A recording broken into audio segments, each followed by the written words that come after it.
இன்றைய மெசேஜ் கர்த்தர் நம்மை எதற்காக ஏற்படுத்தினார். Today's message is why the Lord has appointed us. கர்த்தருடைய பரிசுத்த நாமத்துக்கு மகிமை உண்டாவதாக. Glory be to the holy name of the Lord. எரேமியா தீர்க்கதரிசன புஸ்தகம் 1ஆம் அதிகாரம் 9-10 வசனங்கள் வாசிக்க கேட்கலாம். Prophetical book of Jeremiah chapter 1 verses 9 and 10. கர்த்தர் தமது கரத்தை நீட்டி என் வாயை தொட்டு, இதோ என் வார்த்தைகளை உன் வாயிலே வைக்கிறேன், பார், பிடுங்கவும் இடிக்கவும் அடிக்கவும் கவிழ்க்கவும் கட்டவும் நாட்டவும் உன்னை நான் இன்றைய தினம் ஜாதிகளின் மேலும் ராஜ்யங்களின் மேலும் ஏற்படுத்தினேன் என்று கர்த்தர் என்னுடனே சொன்னார். கர்த்தருடைய பரிசுத்த நாமத்துக்கு மகிமை உண்டாவதாக. Glory be to the holy name of the Lord. ஒரு தீர்க்கதரிசியை இல்லாவிட்டால் எரேமியாவை கர்த்தர் எதற்காக ஏற்படுத்தினார் என்று அவனோடு பேச ஆரம்பித்தார். Here the Lord speaks to Jeremiah and says him about his purpose for which he has called him. இன்றைய மெசேஜ் கர்த்தர் நம்மை எதற்காக ஏற்படுத்தினார். Today's message is why the Lord has appointed us. ஒரு மனிதனை கர்த்தர் எதற்காக ஏற்படுத்தி இருக்கிறார். Why the Lord has appointed a man. ஒரு தீர்க்கதரிசியை கர்த்தர் எதற்காக ஏற்படுத்தி இருக்கிறார். Why has the Lord appointed a prophet. ஒருவனை ஊழியக்காரனாக ஏன் ஏற்படுத்தி வைத்திருக்கிறார். Why has the Lord appointed as a servant of God. ஒருவனை விசுவாசியாக கர்த்தர் எதற்காக ஏற்படுத்தி வைத்திருக்கிறார். Why has the Lord appointed one as a believer. ஒரு மனிதனை ஏன் அபிஷேகம் பண்ணி அவனை ஆவிக்குரியவனாய் ஏற்படுத்தி வைத்திருக்கிறார். Why has the Lord anointed a person and made him a spiritual one. இந்த தேவனுடைய திட்டத்தை நாம் தெரிந்து கொண்டால் அது நலமாக இருக்கும். It will be good if we know the plan of the Lord. வேதத்திலே நாம் பார்க்கும் பொழுது ஒரு சிலரை எதற்காக கர்த்தர் ஏற்படுத்தினார் என்பது அவர்களுக்கு புலப்பட்டிருக்கிறது. From the word of God we can see as to why the Lord has appointed certain people in the word of God. அவர்களுக்கு தெரியும் தேவன் எதற்காக தங்களை அழைத்திருக்கிறார் என்று. They know the purpose for which the Lord has called them. இது பழைய ஏற்பாட்டிலும் பார்க்கலாம், புதிய ஏற்பாட்டிலும் பார்க்கலாம். We can see about them in the Old Testament and in the New Testament. அதிலிருந்து என்ன விளங்கிக் கொள்கிறோம்? What do we understand from this? கர்த்தர் நம்மை எதற்காக ஏற்படுத்தினார் என்பதை ஒவ்வொருவரும் விளங்கிக் கொள்ள முடியும். We all can understand individually as to why the Lord has chosen us. அது உங்களுக்கும் தெரிந்திருக்க வேண்டியது அவசியம். It is needed that you also should understand this. உன்னையும் என்னையும் தேவன் இந்த சபையிலே இல்லாவிட்டால் இந்த ரட்சிப்புக்குள்ளே இந்த மகத்தான அனுபவங்களுக்குள்ளே ஏன் ஏற்படுத்தி வைத்திருக்கிறார் என்பது தெரிந்தால்தான் நாம் அந்த பாதையிலே சரியாக செல்ல இயலும். Only if we understand the purpose for which the Lord has called you and me, only then we can move in the right path. அப்படி நம்ம ஏற்படுத்தியதின் நோக்கம் தெரியாவிட்டால் நாம் ஒரு குருடர்களைப் போல போய்க்கொண்டே இருப்போம். If we are not understanding the plan for which he has chosen us, then we will go as blind people. நாம் போக வேண்டிய பாதை அது அடைக்கப்பட்டது போல தோன்றும். It will seem as though the path that we are treading through is blocked. தயவு செய்து உங்களுடைய தேவன் ஏன் ஏற்படுத்தினார் என்பதை தேவனிடத்திலே நீங்கள் கேளுங்கள். You ask of the Lord as to why the Lord has appointed you. கர்த்தாவே என்னை ஏன் ஏற்படுத்தினீர்? Lord, why you have appointed me? என்னை எந்த நோக்கத்தோடு என்னை ஏற்படுத்தி வைத்திருக்கிறீர்? For which purpose have you set me? இதை நீங்கள் சரியான விதத்தில் தேவனிடத்திலிருந்து கேட்டு பெற்றுக்கொள்ள இயலும். For this you have to ask of the Lord and should receive him. தன்னுடைய வயிற்றிலே மோதிக்கொண்டிருந்த இரட்டை பிள்ளைகளுக்காக கர்த்தரிடத்திலே ஒரு பெண் வேண்டுதல் செய்தாள். We see of a girl who prayed to the Lord for the twins who were in her womb. அந்த ரெண்டு பிள்ளைகள் ஏற்படுத்தப்பட்டதின் நோக்கத்தை கர்த்தர் அங்கே வெளிப்படுத்தினார். And the Lord reveals the purpose for which the children were born, were given there. ஆண்டவரே, நான் என்ன செய்ய சித்தமா இருக்கிறேன் என்று ஒரு மனிதன் வேண்டுதல் செய்தான். One man prays to the Lord as to what I should do. என்னை குறித்து உம்முடைய நோக்கம் என்ன என்று அவன் கேட்டபொழுது கர்த்தர் அவனுக்கு தெளிவான விதத்திலே அவனுடைய பாடுகளின் ஜீவியம் அவனுடைய மகிமையான முடிவை அவனுக்கு வெளிப்படுத்தி காண்பித்தார். When he asked of the Lord as to what is his purpose concerning him, the Lord revealed into him about the sufferings and about his end. அதுபோலவே பழைய ஏற்பாட்டிலும் சரி புதிய ஏற்பாட்டிலும் சரி தேவனுடைய திட்டத்தை விளங்கிக் கொண்டு அந்த திட்டத்தின்படி செயல்படுத்தப்பட்டவர்கள் மகிமையிலே முடிசூட்டப்படுகிறார்கள். Even so, as in the Old Testament and in the New Testament, those who knew the plan of the Lord and worked according to it were crowned in glory at the end. யோவான் ஸ்நானகனுக்கு தான் போக வேண்டிய பாதை ஏற்கனவே அவனுக்கு தெரிந்திருந்தது. John the Baptist knew the path that he has to go through. ஆண்டவராகிய இயேசு கிறிஸ்துவுக்கு தேவன் நியமித்த பாதை தெரிந்திருந்தது. Jesus Christ also knew the path that the Lord had determined for him. அப்போஸ்தலனாகிய பவுலுக்கு அவன் போக வேண்டிய பாதை அவனுக்கு ஏற்கனவே தெரிந்திருந்தது. Apostle Paul also knew the path that he has to go through. இப்படி பாதை தெரியாதவர்கள் மாத்திரமே அவர்கள் தடுமாறி இருப்பதை நாம் வேதத்திலே பார்க்க முடியும். We see that those who do not know the paths alone are stumbling. இங்கே ஒரு மனிதனை தாயின் கற்பத்திலேயே தீர்க்கதரிசியாக கர்த்தர் உருவாக்கினார் என்று எரேமியா 1ஆம் அதிகாரத்திலே நாம் பார்க்க முடியும். Here in Jeremiah 1st chapter we see that the Lord has appointed a person as a prophet in his mother's womb. எரேமியா 1:5 நாம் பார்க்கும் பொழுது when we read in Jeremiah 1:5 தாயின் வயிற்றிலே உருவாகும் முன்னே நான் உன்னை அறிந்தேன் என்று சொல்லுகிறார். Before thou camest forth out of the womb, I knew thee. அதற்கு முன்பாகவே தாயின் கற்பத்தில் வெளிப்படும் முன்னே நான் உன்னை பரிசுத்தம் பண்ணினேன் என்று சொல்லுகிறார். Even before thou camest out of the womb, I sanctified thee, he says. உன்னை ஜாதிகளுக்கு தீர்க்கதரிசியாக கட்டளையிட்டேன் என்று சொன்னார். And I ordained thee a prophet unto the nations. ஆனால் இந்த நோக்கத்தை அவனாலே ஏற்றுக்கொள்ள முடியவில்லை. But he could not accept this purpose. காரணம் அவனுடைய அறிவு முதிர்ச்சி அடையவில்லை. The reason is his mind was not grown up. அவனுக்கு சரியான ஒரு அனுபவம் இல்லை. He did not have a certain practice. வயது மிகவும் குறைவு. His age was very less. அதனால அவன் வெளியரங்கமாக சொன்னான், ஆண்டவரே நான் ஒரு சிறு பிள்ளையாக இருக்கிறேன் என்று சொன்னான். Therefore he outwardly said, Lord, I am a little child. அவனுக்கு கொடுக்கப்பட்ட பொறுப்பு மிகவும் பெரியது. The responsibilities given to him was great. அவர் ஒரு குடும்பத்துக்கு அவனை தீர்க்கதரிசியாக அல்ல, ஜாதிகளுக்கு தேசங்களுக்கு அவனை தீர்க்கதரிசியாக கர்த்தர் மாற்ற சித்தம் கொண்டார். He was not a prophet to a family, but the Lord purposed that he should be a prophet unto the nations. ஒரு சிறிய சபைக்கோ ஒரு பெரிய சபைக்கோ அவனை தீர்க்கதரிசியாக கர்த்தர் நியமிக்கவில்லை. The Lord did not appoint him a prophet for a small church or a big church. அவனை தேவன் ஒரு தேசத்துக்கு, ஒரு இஸ்ரவேல் கோத்திரங்களுக்கு அவனை தீர்க்கதரிசியாக மாற்றி வைத்தார். The Lord appointed him a prophet unto the nations or to the tribe of Israel. அது அவனால் ஏற்றுக்கொள்ள முடியவில்லை. அதை நடைமுறைப்படுத்தக்கூடிய சிந்தையும் அவனுக்குள் இல்லை. He did not have the mind to appropriately work out this plan. அந்த நேரத்தில் தான் கர்த்தர் அவனை எதற்காக ஏற்படுத்தினேன் என்பதை, உன்னை எதற்காக இங்கே கொண்டு வந்தேன் என்பதை அவனுக்கு சொல்லி காண்பித்தார். It was at this time that the Lord spake to him, saying why he had brought him there. சவுலை அபிஷேகம் பண்ணிவிட்டு அவனுக்கு செய்ய வேண்டிய காரியம், அவன் செய்ய வேண்டிய காரியங்களை கர்த்தர் அவனுக்கு சொல்லி காண்பித்தார். When Saul was anointed, the Lord told us what he has to do. ஆனால் அவனை ஏற்படுத்தின நோக்கத்தை அவன் அறிந்தும் அதை செயல்படுத்தாமல் போய்விட்டான். But knowing the purpose for which he was appointed, he did not bring it into his practice. அபிஷேகத்தின் உதவியோடு அவன் அதை சரியான விதத்திலே செயல்படுத்தி இருந்தால் அவன் முடிவு மகிமையாக மாறி இருக்கும்.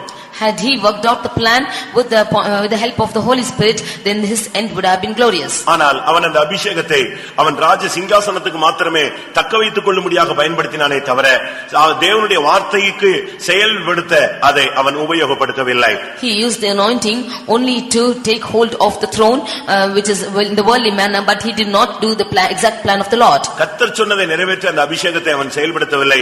கர்த்தர் எதற்காக அவனை ஏற்படுத்தினாரோ அந்த நோக்கத்தை நிறைவேற்ற ஆவியானவரை அவன் உதவிக்கு அழைக்கவில்லை.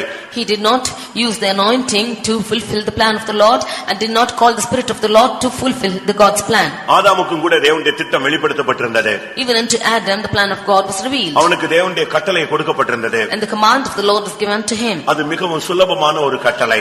It was an easy command. அதை அவன் கடைபிடிக்க முடியாமல் போய்விட்டான். But he was unable to fulfill it. அவனுக்கு மூன்று காரியத்தை கர்த்தர் சொன்னார். The Lord had commanded three things. ஒன்று, இந்த தோட்டத்தை நீ பண்படுத்த வேண்டும். One thing, you should till the land. இரண்டாவது, இந்த தோட்டத்தை நீ காக்க வேண்டும். Secondly, you should preserve the land. மூன்றாவது, உன்னை காக்கும்படியாக இந்த கனியை நீ புசிக்க கூடாது. And thirdly, that in order to preserve yourself, you should not eat of this fruit. அவன் பண்படுத்தினதாக வேதத்தில் சொல்லவே இல்லை. In the word of God, we cannot see that he has tilled the land. அந்த தோட்டத்தை காத்துக்கொண்டான் என்று சொல்லவே இல்லை. It's not told that he has kept that garden. தன்னை பாதுகாக்கும்படியாக அந்த கட்டளையை கைக்கொண்டான் என்று சொல்லவில்லை. It is not so said that he has preserved himself or has not eaten of the fruit. அங்கே அவன் தேவன் தன்னை ஏற்படுத்தின நோக்கத்தை உடைத்து நொறுக்கி தூக்கி எறிந்து விட்டான். The plan for which the Lord has preserved him, he has shattered it down. இன்றைக்கு எரேமியாவை ஏன் ஏற்படுத்தினார்? Today, why has the Lord kept Jeremiah? ஒவ்வொரு மனிதனை குறித்தும் தேவனுக்கு ஒரு திட்டம் இருக்கிறது. Every man, the Lord has a plan concerning every man. எல்லா மனுஷரை குறித்த பொதுவான திட்டம் என்ன? What is the common plan concerning every man? ஏசாயா தீர்க்கதரிசன புத்தகம் 43ஆம் அதிகாரத்தை பார்க்கும் பொழுது, When we read in the prophetical book of Isaiah chapter 43, அங்க என்ன சொல்லப்பட்டிருக்கிறது? what is said? 21ஆம் வசனம், Verse 21. எதற்காக எல்லாரையும் ஏற்படுத்தினார் என்று. Why he has formed his people. இந்த ஜனத்தை எனக்கென்று ஏற்படுத்தினேன், இவர்கள் என் துதியை சொல்லி வருவார்கள். இந்த ஜனத்தை, ஒவ்வொரு ஜனத்தையும் கர்த்தர் ஏற்படுத்தினதுக்கு ஒரு பொதுவான நோக்கம் இருக்கிறது. There is a common purpose for which the Lord has created every man. உலகத்தில் நாம் சொல்லுவார்கள், எல்லாவற்றையும் மனுஷனுக்காக படைத்தார், மனுஷனை படைத்ததோ தன்னை வணங்கும்படியாக. God has created everything for man, but he has created man that he might worship him. மனுஷனுக்காக எல்லாவற்றையும் சிருஷ்டித்தார், ஆனால் மனுஷனை சிருஷ்டித்தது எதற்காக? தன்னை வணங்க. The Lord has created everything for man, but the purpose for which he created man is that he might worship him. அதைத்தான் இங்கே சொல்லி இருக்கிறது. இந்த ஜனத்தை நான் எனக்கென்று ஏற்படுத்தினேன். எதற்காக ஏற்படுத்தினார்? இந்த ஜனங்கள் என் துதியை சொல்லி வரும்படியாக ஏற்படுத்தப்பட்ட ஜனங்கள். This people have I formed for myself, that they might show forth my praise. இது பொதுவான ஒரு தேவனுடைய திட்டம். This is a common plan of the Lord. எந்த ஒரு மனிதனாக இருந்தாலும் தேவனுடைய துதியை அவன் சொல்லி வர வேண்டும். Whichever man it might be, he must show for the praise. இது பொதுவாக தேவனால் ஏற்படுத்தப்பட்ட ஒரு திட்டம். This is a common plan of the Lord. ஆனால் ஒரு ஆவிக்குரிய மனிதனை ஏன் ஏற்படுத்துகிறார்? But why is he ordaining a spiritual person? புழுதியிலே கிடந்த மனிதன், one who is found in the dust, குப்பையிலே கிடக்கிற மனுஷன், one who is found in ashes, தேவ மகிமை அற்றுப்போன ஒரு மனிதன், one who has lost the glory of the Lord, பாவம் செய்த மனிதன், one who has sinned, தேவனுக்கு அந்நியன், one who is stranger to God, காணியாட்சிக்கு புறம்பானவன், one who is after the camp. இப்படிப்பட்ட மனிதர்களாகிய நம்மை இந்த சபைக்கு கொண்டு வந்து ஏற்படுத்தி வைத்ததின் ரகசியம் என்ன? What is the secret for which the Lord has chosen people like us? பிரியமானவர்களே, உங்களை இந்த சபைக்கு கொண்டு வந்த நோக்கம் உங்களுக்கு தெரியுமா? Dear beloved, do you know the purpose for which the Lord has brought you to this church? யாருக்கு அதெல்லாம் தெரிந்திருக்கும் என்று எனக்கு தெரியவில்லை. I do not know as to how many of you know it. CPM பெற்றோர்களுக்கு பிறந்ததனால இந்த சபைக்குள்ள கிடக்கிற ஒரு கூட்டம் உண்டு. There are a group of people born for CPM parents and are brought up in this church. ஏதோ எதேச்சையாக இந்த சபைக்குள்ள புகுந்தவர்களும் உண்டு. They have accidentally come into this church also. ஆனால் தேவனால் ஏற்படுத்தப்பட்டு வந்த ஒரு கூட்டம் உண்டு. But there are a group of people whom the Lord has appointed to. நீங்கள் ஏதோ பிறந்ததனால வளர்ந்ததனால வந்தாலும் நீங்கள் உங்களை குறித்த தேவனுடைய நோக்கம் என்ன என்பதை நீங்கள் விளங்கிக் கொண்டால் நலமாக இருக்கும். Although you have been born and brought up and therefore you are here, it will be good if you could understand the plan for which the Lord has ordained you. மனித சரீரத்திலே இயேசு எப்படி இந்த பாடுகளை ஏற்றுக்கொள்ள முடிந்தது? How was our Lord able to accept the sufferings in the body of flesh like அது human ஏற்கனவே being? அவருக்கு தெரிவிக்கப்பட்டிருந்தது. He knew the purpose for which he had எதற்காக அவர் ஏற்படுத்தப்பட்டார் என்பது அவருக்கு தெரியும். he knew the purpose for which he was ordained. ஆனபடியால் அதை நிறைவேற்றுவதிலே அவர் சிரத்தையாக காணப்பட்டார். Therefore he was mindful to fulfill it. Pavul எப்படி இவ்வளவு பாடுகளை படுக முடிந்தது? How was Saint Paul able to suffer so much? அவனை சந்தித்த உடனே அனனியா மூலம் கர்த்தர் சொன்னார், அவன் என்னுடைய நாமத்தின் நிமித்தம் எவ்வளவாய் பாடுபட வேண்டும் என்பதை நான் அவனுக்கு காண்பிப்பேன் என்று சொல்லி அவனுக்கு காண்பித்தார். ஆனபடியால் அந்த பாதைகளிலே அவன் முற்றிலுமாய் தன்னை அர்ப்பணித்து செல்ல முடிந்தது. When the Lord met Saint Paul, the Lord spoke to Ananias saying, I will show unto him as to what sufferings he has to suffer for my sake, and therefore he was able to endure the sufferings. தேவனுடைய திட்டத்தை விளங்கிக் கொண்டு அதுக்கு கீழ்ப்படிய முடியாமல் தடுமாறின ஒரு மனிதனுக்கு தேவனுடைய திட்டத்தின் பரிபூர்ணத்தை கர்த்தர் சரியாக எரேமியாவுக்கு வெளிப்படுத்தி காண்பித்தார். Jeremiah, who was stumbling away from knowing the plan of the Lord rightly showed in him his plan and fulfilled in him. எரேமியாவை ஏற்படுத்திய நோக்கத்தை அவர் சொல்லுகிறார். The Lord told him about the purpose for choosing our Jeremiah. தன்னுடைய கரத்தை நீட்டினார். He stretched out his hand அவனுடைய வாயை தொட்டார். and touched his mouth. சொல்லிவிட்டு அப்பொழுது தொட்டுட்டு சொன்னார், இதோ என் வார்த்தைகளை உன் வாயில் வைக்கிறேன். Touching him, he said, behold, I have put my words in thy உன்னை mouth. ஏற்படுத்தின நோக்கம் தேவனுடைய வார்த்தையை உன் வாயில் வைத்து அதை வெளிப்படுத்த முடியாகத்தான் முதலாவது ஒரு தீர்க்கதரிசியை, ஒரு அபிஷேகம் பண்ணப்பட்டவனை, ஒரு ஆவிக்குரிய சபையில இணைக்கப்பட்டவனை ஏற்படுத்தின நோக்கம். The purpose for which the Lord has appointed a spiritual person in the church or the prophet in the church is that he might show forth the words of the Lord. ஒரு மனிதனை ஏற்படுத்தினது தேவனுடைய வார்த்தையை அவன் வாயில் வைத்து அந்த வார்த்தையை பிரஸ்தாபம் பண்ணும்படியாக. The purpose for why the Lord has chosen a person is that he might keep the word of the Lord in his mouth and to declare his word. அடுத்து சொல்லுகிறார், பார் அப்படின்னு சொல்லிட்டு பார்க்கணும், பார்க்க சொல்லல, பார் உன்னை நான் எதற்காக ஏற்படுத்தினேன்னு அடுத்த பாயிண்ட் சொல்லுகிறார். Nextly he says, see, and he says the purpose for which he has told him. அதுல 6 காரியங்களை அவர் சுட்டி காட்டுகிறார். There are 6 points which are told here. ஒன்று, என்னுடைய வார்த்தையை உன் வாயில் வைக்க விரும்பினேன். One is, I have put my words in their mouth. இரண்டாவது, பிடுங்கும்படியாக நான் உன்னை ஏற்படுத்துகிறேன். Secondly, I have set thee to root out. இரண்டாவது, இடிக்கும்படியாக நான் உன்னை ஏற்படுத்துகிறேன். I have set thee to pull down. மூன்றாவது, அழிக்கும்படியாக நான் உன்னை ஏற்படுத்துகிறேன். Thirdly, to destroy. நான்காவது, கவிழ்க்கும்படியாக நான் உன்னை ஏற்படுத்துகிறேன். Fourthly, to throw down. ஐந்தாவது, கவிழ்க்கும்படியாக ஏற்படுத்துகிறேன். To throw down. ஆறாவது, கட்டும்படியாக நான் உன்னை ஏற்படுத்துகிறேன். And sixthly, to build. ஏழாவது, நாட்டும்படியாக நான் உன்னை ஏற்படுத்துகிறேன். And seventhly, to plant. இதுதான் எரேமியாவை குறித்த, இல்லாவிட்டால் ஒரு தேவனுடைய பிள்ளை குறித்த தேவன் ஏற்படுத்துகிற நோக்கம்.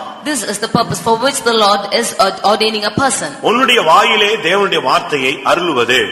The purpose for which the Lord is sitting his words in your அதுதான் mouth. ஒரு மனிதனை குறித்த தேவனுடைய முதலாவது திட்டமாக இருக்கிறது. That is the first plan concerning a man. இரண்டாவது அவன் சில காரியங்களை பிடுங்க வேண்டியிருக்கிறது. Secondly, he has to root out certain things. மூன்றாவது அவன் சில காரியங்களை இடிக்க வேண்டியிருக்கிறது. Thirdly, he has to pull down certain things. நான்காவது சில காரியங்களை அழிக்க வேண்டியிருக்கிறது. Fourthly, he has to destroy certain things. ஐந்தாவது சில காரியங்களை கவிழ்க்க வேண்டியிருக்கிறது. Fifthly, he has to throw down certain things. ஆறாவதும் அவன் கட்ட வேண்டியிருக்கிறது. Sixthly, he has to build certain things. ஏழாவது புதிதாக சில காரியங்களை அவன் நாட்ட வேண்டியிருக்கிறது. And seventhly, he has to plant certain things. கர்த்தருடைய பரிசுத்த நாமத்துக்கு மகிமை உண்டாவதாக. Glory be to the holy name of the Lord. ஒருவேளை உங்களை தேவன் அழைத்ததின் நோக்கம், ஏற்படுத்தின நோக்கம் உங்களுக்கு தெரியாமல் மறைக்கப்பட்டிருந்தால் இந்த காலை வேளையில இந்த வசனங்களின் கூடாக உங்களை தேவன் தெரிந்தெடுத்ததின் நோக்கத்தை உங்களுக்கு வெளிப்படுத்த வாஞ்சிக்கிறார்.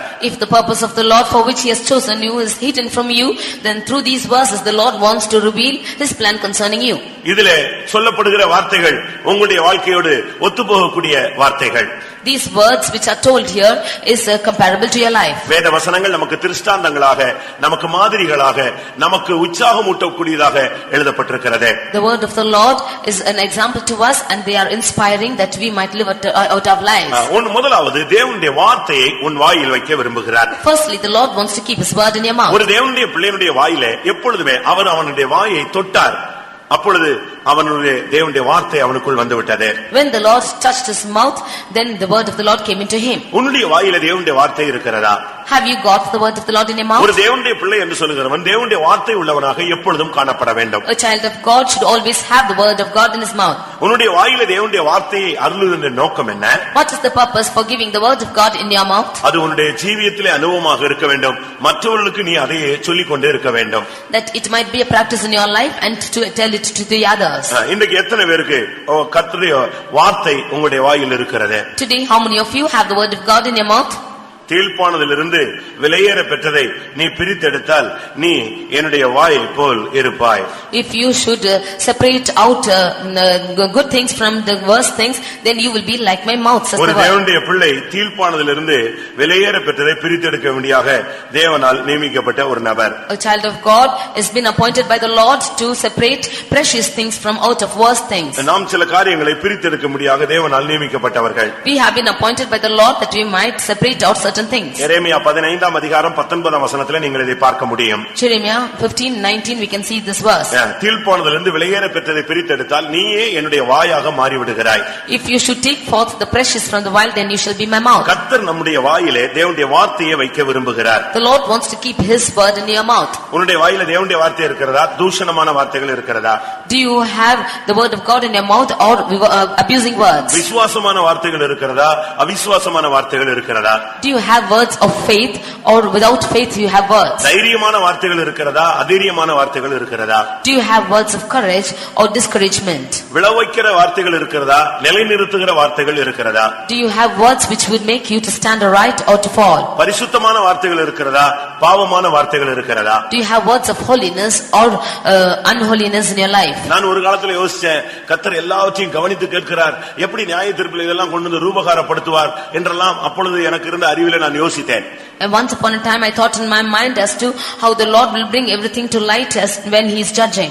இப்ப பார்த்தா ஒரு மனுஷனுடைய ஹோல் லைஃபையே ஒரு பென் டிரைவ்ல நெஞ்சலாம் ரெக்கார்ட் பண்ணி வச்சிரலாம் போல தெரியுது. Now I can say that the whole life of story of a man can be recorded in a pen drive. ரொம்ப சிம்பிள் அது. It's so simple. தேவனுடைய வார்த்தை உன்னுடைய வாயில் இருக்கிறதா என்பதை கர்த்தர் உன்னை ஏற்படுத்தின நோக்கத்தை உனக்கு சொல்ல விரும்புகிறார். The Lord wants to declare the purpose for which he has set you as the mouth of the Lord. ஒரு தேவனுடைய பிள்ளையினுடைய வாயிலே கர்த்தருடைய வார்த்தை இருந்தால் அவனுடைய வாழ்க்கை ஒரு ஆசீர்வதிக்கப்பட்ட ஒரு வாழ்க்கை. If the word of the Lord is found in a child's mouth, then his life is a blessed life. ஆண்டவர் சொல்லும் பொழுது இந்த வார்த்தையை சொல்லுகிறார், கர்த்தரின் நியாயப்பிரமாணம் உன் வாயில் இருக்க வேண்டும்.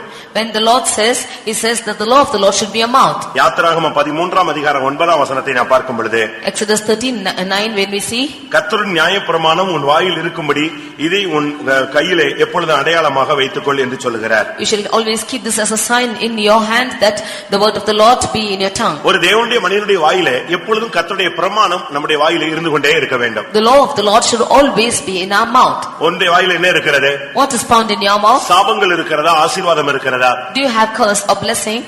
நீங்களே யோசிச்சு பாருங்க. You just think and see. உன்னுடைய வாய் எப்படிப்பட்டதா இருக்கிறது? How is your mouth? ஒரு சிலருடைய தொண்டை திறக்கப்பட்ட பிரேத குழி என்று இயேசு சொன்னார்.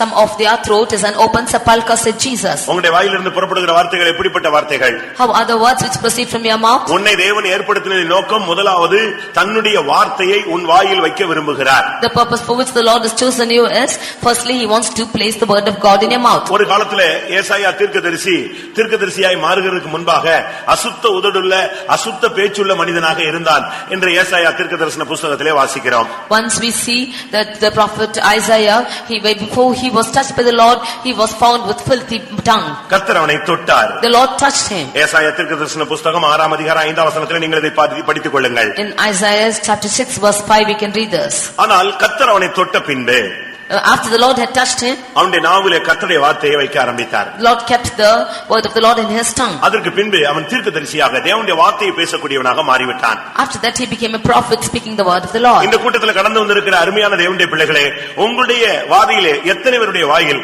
கர்த்தருடைய வார்த்தை இருக்கிறது, கர்த்தருடைய பிரமாணம் இருக்கிறது? Dear people of God who have come to this meeting, how many of you have the word of God or the law of the Lord in your mouth?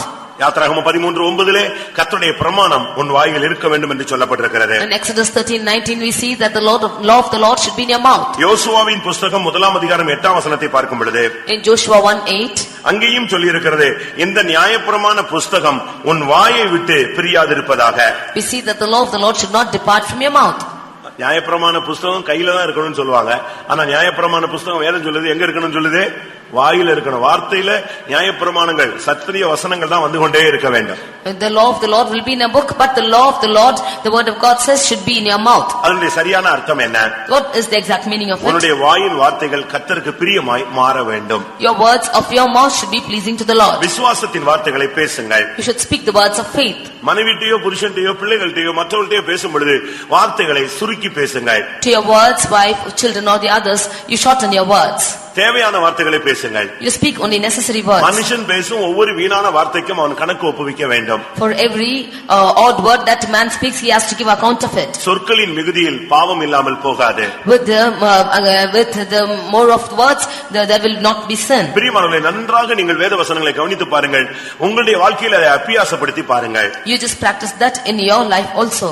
நீங்கள் உங்களுடைய வாயிலிருந்து தேவனுடைய துதியை நீங்கள் ஏறெடுத்துக் கொண்டே இருங்கள். You bring out praise from your mouth. ஒரு ஆவிக்குரிய மனுஷனுடைய வாயிலிருந்து கர்த்தருடைய வார்த்தைகள், கர்த்தருடைய துதிதான் வந்து கொண்டே இருக்க வேண்டும். From a spiritual child of God, only praise should proceed from his mouth. பேசுகிறதா இருந்தால் சரியாய் பேசு, இல்லாவிட்டால் ஸ்தோத்திரம் மாத்திரம் பண்ணிக்கொண்டே இரு. If you should talk, you speak rightly, or that you just praise. யாக்கோபு தன்னுடைய நிருபத்தில் எழுதும் பொழுது, when James writes in his epistle, 1ஆம் அதிகாரத்திலே நான் பார்க்கும் பொழுது, in first chapter 19ஆம் வசனத்திலே 19th verse, கேட்கிறதுக்கு நீ தீவிரமாயிரு, ஆனால் அதே நேரத்தில் பேசுகிறதுக்கு நீ பொறுமையாயிரு என்று சொல்லப்பட்டிருக்கிறது. It is said that you should be swift to hear and slow to speak. ஒரு தேவனுடைய பிள்ளை பேசுகிறதுக்கு பொறுமையாக இருக்க வேண்டும். To speak, a child of God should be slow. அதனால தான் பிரசங்கியின் புத்தகத்தில் நான் பார்க்கும் பொழுது, that is why reading in Ecclesiastes, உன்னுடைய வார்த்தைகள் சுருக்கமாய் இருப்பதாக. let your words be short. தேவன் வானத்தில் இருக்கிறார், நீ பூமியில இருக்கிறாய். For the Lord is in heaven and you are on earth. பிரியமானவர்களே, நீங்கள் பேச்சை குறைத்து பாருங்கள், கிருபை உங்களுக்கு பெருக ஆரம்பிக்கும். You lessen your words and grace will increase with you. அப்படி ஒரு வார்த்தை பேசினாலும் அது நறுக்குன்னு பேசாதீங்க, கிருபையோடு சேர்ந்து பேசுங்கள். If you should speak your words also, you should speak with grace. சங்கீதம் 34:1 நாம் பார்க்கும் பொழுது, reading in Psalm 34:1, என்னுடைய வாயிலே எப்பொழுதும் கர்த்தரை உயர்த்தும் துதி இருக்கும் என்று ஒரு மனிதன் அறிக்கையிடுகிறான். one man of God confesses that the praises of God is always found in my mouth. அது ஒரு பட்டயம் போன்றது. It is like an armor. ஒரு பகுதியிலே அது தேவனுக்கு மகிமையாக வரும்.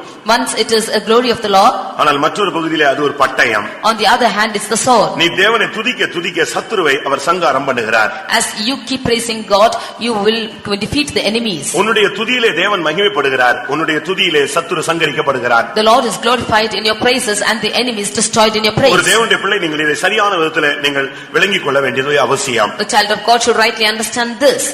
மனுஷனுடைய கையிலே, பரிசுத்தவான்களுடைய கையிலே இருபுறம் கருக்குள்ள பட்டயத்தை கொடுக்கிறார். ஆனால் கர்த்தருடைய நாவிலிருந்து இருபுறம் கருக்குள்ள பட்டயம் புறப்படுகிறது. In the hands of the saint of God are found two-edged sword, but from the tongue of the Lord there it is like a two-edged sword. உன்னுடைய வாயிலே துதி இருக்கிறதா? கர்த்தருடைய வார்த்தை இருக்கிறதா?